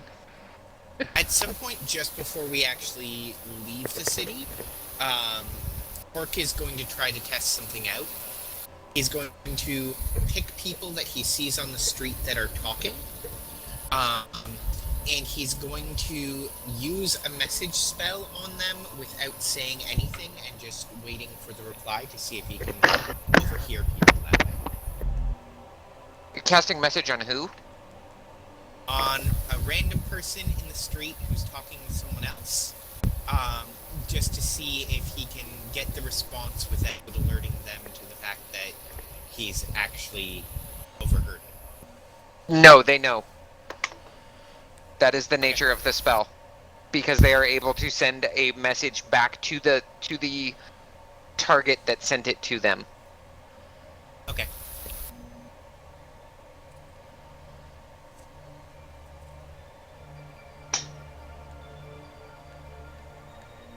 All right. So yeah, you guys managed to make it through the forest, and looming before you is I keep wanting to say Mountain Baratok, but that's Ravenloft. Oh my god, the mist came and we didn't even notice! Yeah, Hotno. There we go. Mount Hotno. You guys arrive without incident at Mount Hotno. By now it's actually several days later. You've had to stop and camp several times throughout, but you are at the foot of Mount Hotno. And as you arrive, it is hot. The air smells of acrid smoke and sulfur. There is smoke rising up off of the volcanic stones themselves. There are like steam vents and not geysers necessarily, but at least steam vents happening here. Luke is gonna take the face mask bandana thing that he has attached to the hood of his cloak and just put it up. Alright. So yeah, you guys are at the base of Mount Hotno.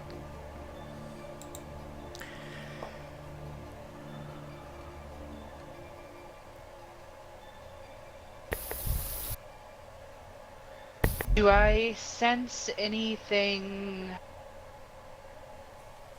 demony, abyssal in the area? Do Off. you have a range on that? No. Just kind of, yeah. Whatever my patron would allow.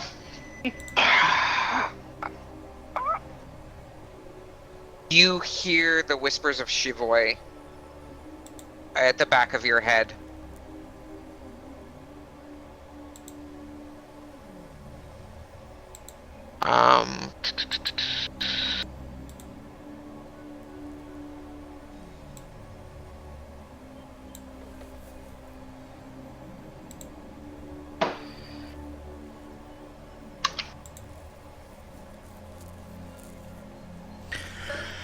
Well, I guess this is the point where we start climbing.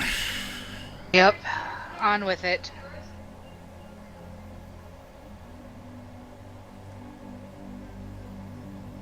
Are Are there any animals in the area?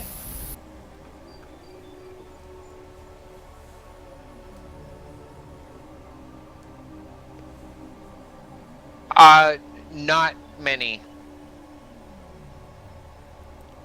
The sulfur, for the most part, has driven them away. Okay. Ven is going to take some, like, he's going to take his traveling cloak, and he's going to rip it into strips, and he's going to wet down those strips and pass them out to the group to put over their faces, over their mouth and nose. And as much of a headache as it's going to give him, he does the same to him. He puts one on himself as well. Okay. We should be wary here. Something is not right. More not right than we expect. Could I do primeval awareness and search for elementals? Let's see. Mountains are not a favored terrain, correct? Right. So you have a mile.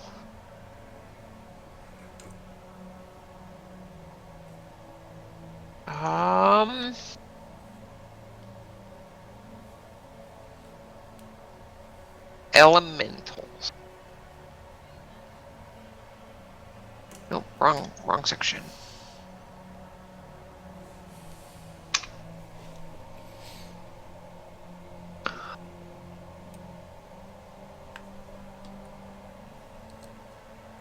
There we go.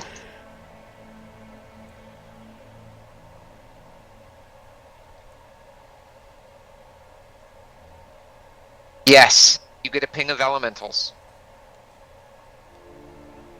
Is that in the volcano or like just around You don't us? know the location, Oh, okay. but you get the ping of elementals within a mile. Okay. My potion of fire resistance, how long does it last, by the way? Not as long as you're wanting it to. No, just like an actual, like the activation of it, like. Potion of Never as fire long as you resistance. want it to. I didn't have anything in mind. I'm just trying to 1 figure out hour. what the information is. Okay, that's not so bad. I'll drink it as soon as it's needed.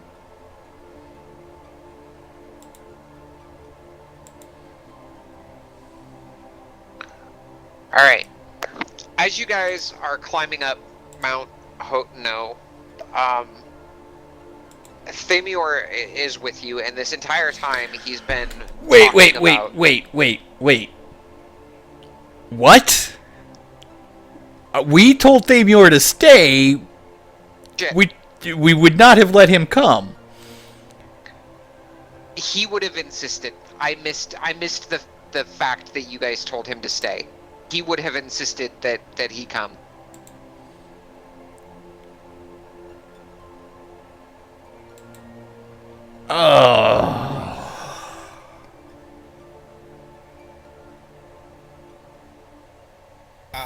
Quark will give him a Thunderwave grenade.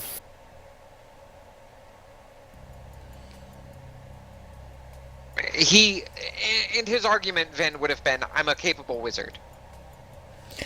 I know what I'm doing, and even in spite of the weave losing its cohesiveness, its cohesion, I feel I need to come. So I apologize that I missed that. Quark would probably also pull Ven aside and just kind of be like, hey, it's his world too.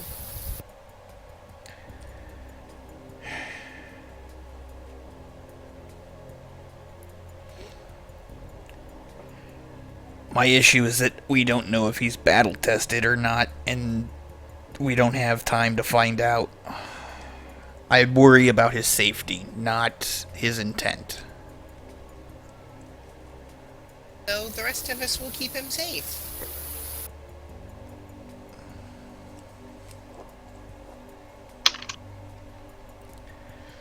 Alright, let's go.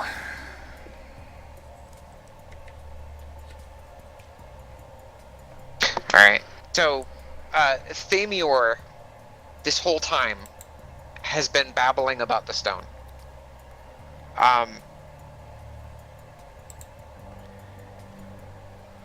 He's excited by it and the prospects that it brings.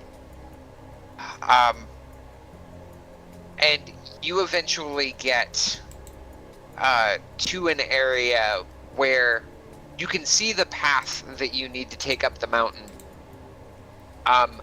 But there is a large gap between where you need to go and where you currently are.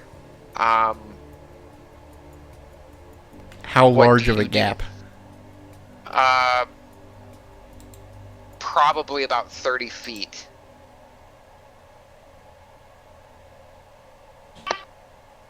So is this like a fall off, or is there something in that gap? It's a fall off.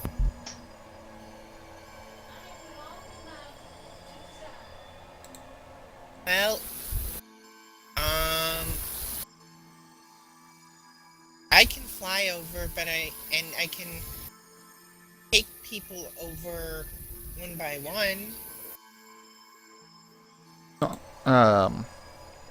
Is there something on the other on both sides, each of the sides, that we can tie ropes off of?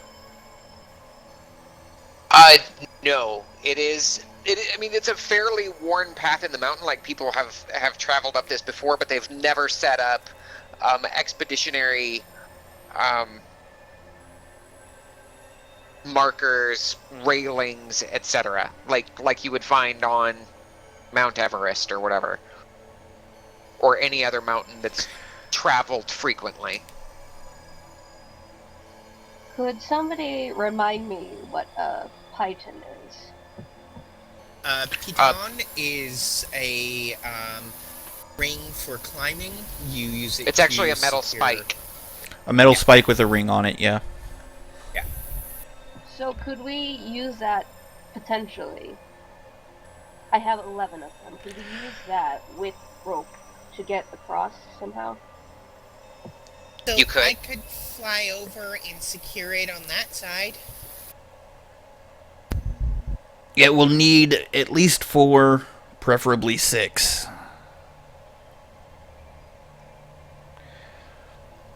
Quirk intelligence check.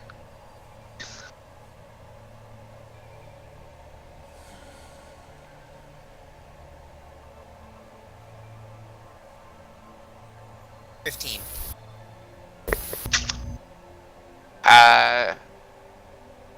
Incoming whisper on TeamSpeak.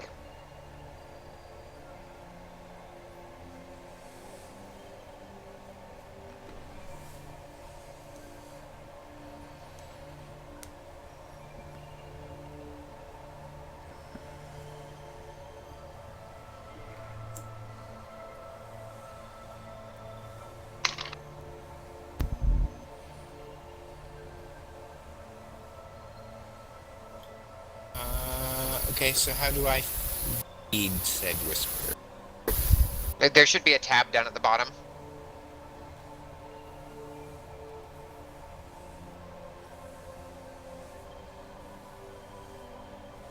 And if you're using a mobile client, I'm not sure how it shows up.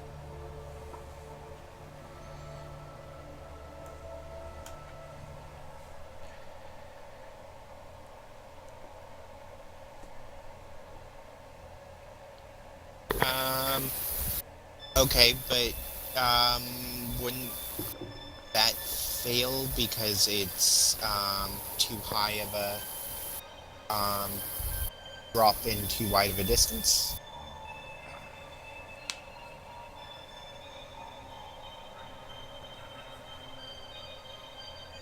It floats. Well,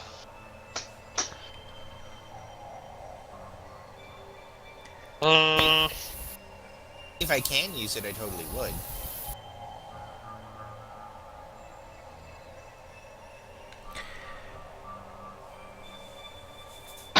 yeah, I'm not sure how that would actually. I'm not sure what the ruling on that would be.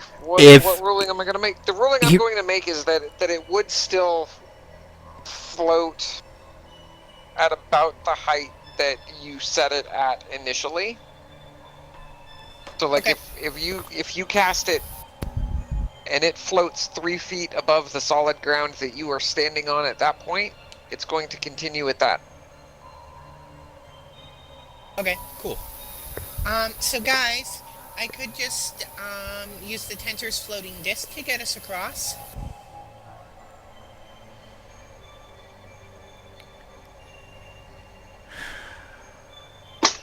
Are we sure that'll be fast enough? We don't know what's on the other side.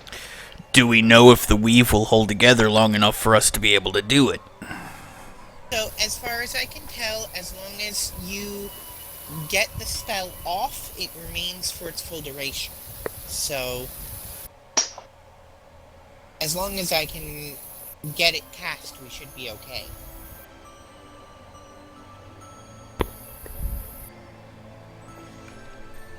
Go for it then. Okay.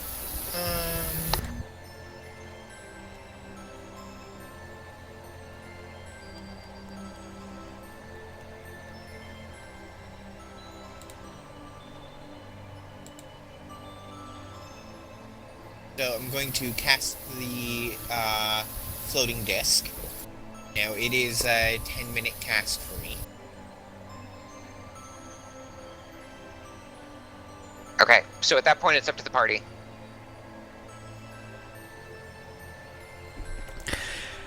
Whoever is going first, Ven is going to wait until last to go, and whoever is going across first, he's going to make sure that that they are or they have a rope tied around them. So if something should happen and it should fail, they fall off, whatever, Ven can catch them essentially. I'll go first and keep watch on the other side.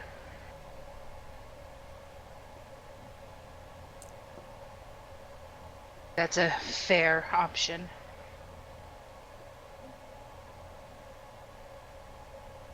So,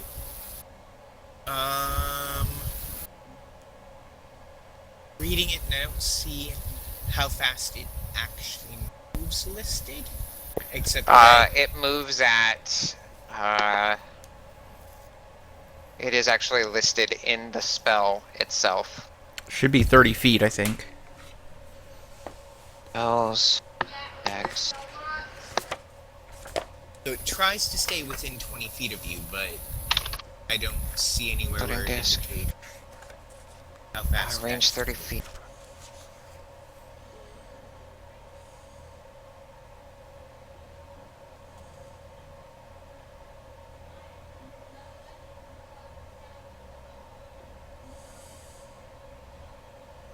Oh, can't cross an elevation change of 10 feet or more. Yeah.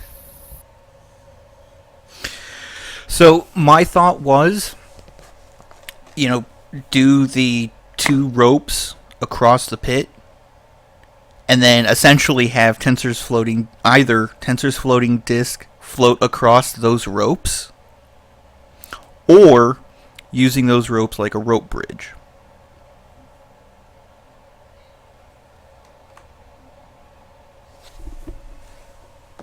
Both of those are valid. But yeah, this is definitely more than a 10-foot pit. This was like a path that has been up the mountain, but erosion, landslides, etc., have caused this portion of the way up to basically crumble and wash out. Okay, so then we're going to lay rails across and run it across them, essentially? That's the plan. Okay. And I can also actually carry the halflings across one at a time. So, and it can carry up to 500 pounds.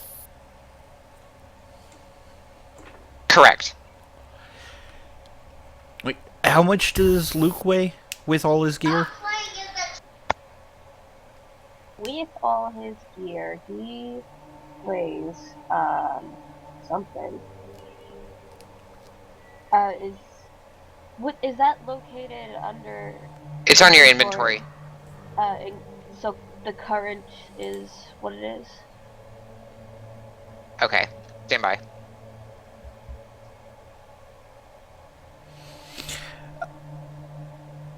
Add your body weight to the current. Because the current is just your gear. That doesn't take into account your body weight. So yeah, you've got 129 pounds total right now. That does not count your body weight. Ah. Because Ven is 250. So Luke is actually encumbered.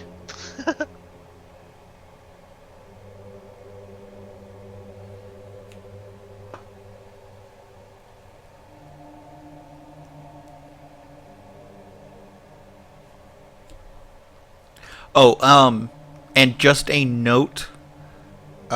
Since Leonis had the life and death life stone, Ven has it. I assume now. that somebody in the party has it. Yeah, Ven has it now. I've already got it on my character sheet, so I'll go ahead and claim it. He had the water stone, didn't he? That's right. I thought Quirk still had. Quirk has the life and death. Ven is holding the water stone, but we'll gladly trade that out. So if my math is correct, the total weight is 317. Okay. So yeah, you are within 15 pounds of your lift, push, and drag. You are very encumbered right now. And I'm not sure what has you so encumbered.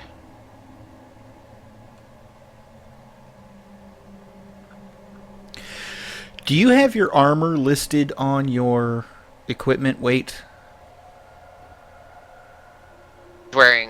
He's wearing leather, studded leather, but it's equipped, but it doesn't show up. Yeah. It does not show a weight for it.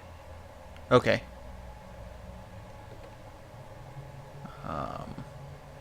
We should have just grabbed a bag of holding or something.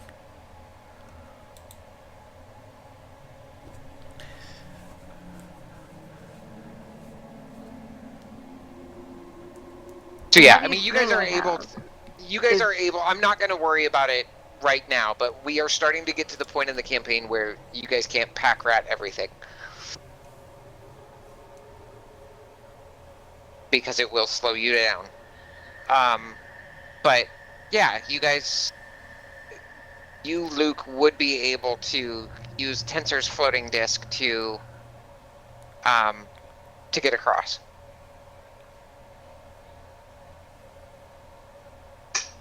I'm not sure where Ven was going with that. I was thinking that both he and I could be on it at the same time, but Ven with his body weight plus his gear is 250 pounds.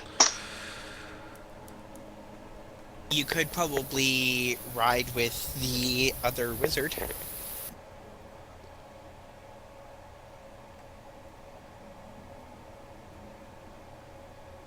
How far across is this thing?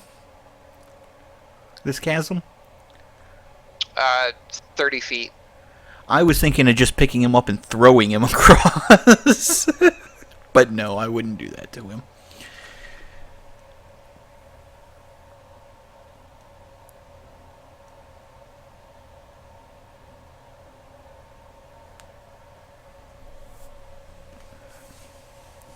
A monk could totally jump this.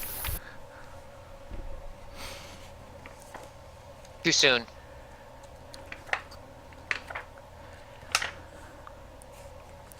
Work. After you're done casting, can you carry me across? Yeah, for sure. Thank you. Actually, I would have probably taken her over on the first go when we had to set the pitons. Fair enough. I'll be keeping watch and just specifically checking the area for any threats.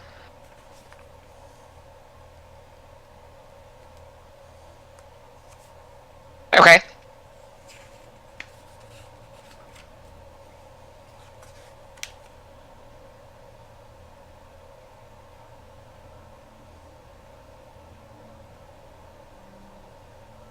All right. So you guys managed to set the pitons. Give me I think it's pythons actually. Give me It's pitons. Is it? Okay. Get enough of them into a confectionery dessert and you can have a piton pie. Hey, you'd get your daily allowance of iron. Give me strength checks for those of you that are trying to pound these into the rocks. And if you have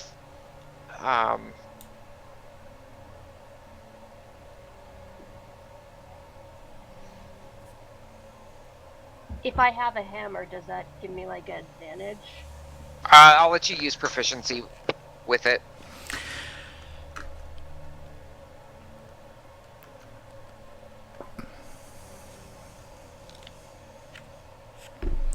I would ask if my mace would give me proficiency, but it's a flanged mace, so no. No. No, if you were using a warhammer, I would say yes. Now, how do you find out what your proficiency is? It's on your main sheet, upper right-hand corner, just below your picture. At Oh, 6th okay. level, it should be +3. Yep.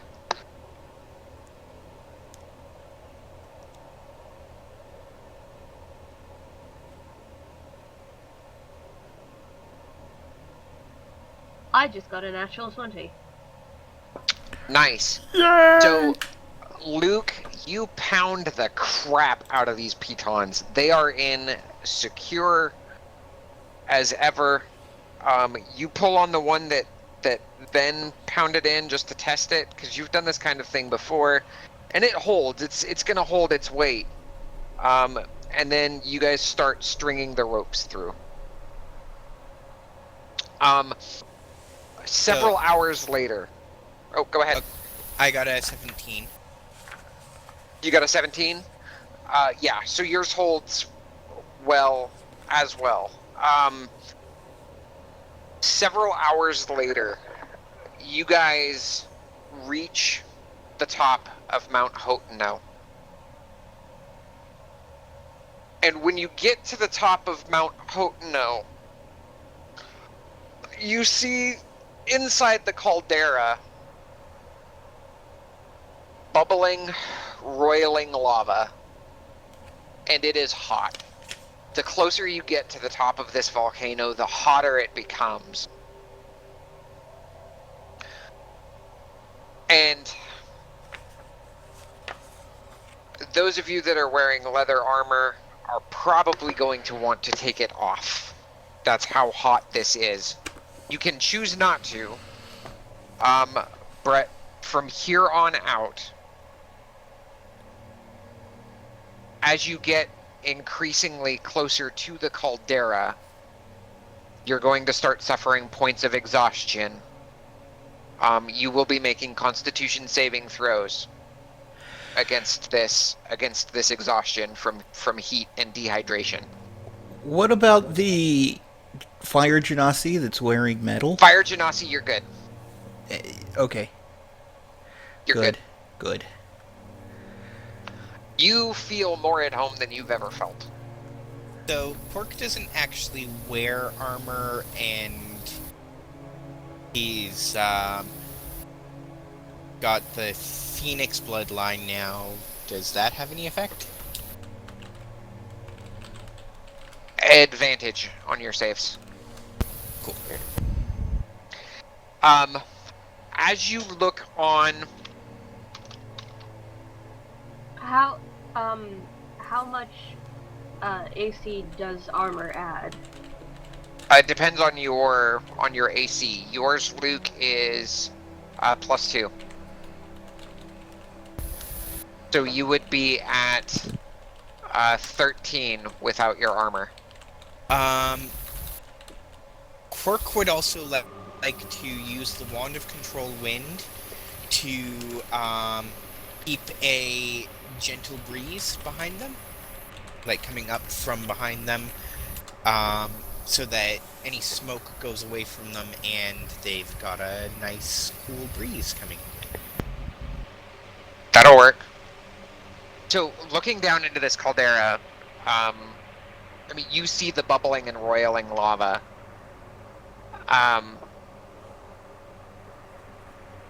As you get to the top and look down, you notice something strange. There have actually been stairs carved into the side of this caldera. And that is where we are going to end tonight's game. Dun dun dun.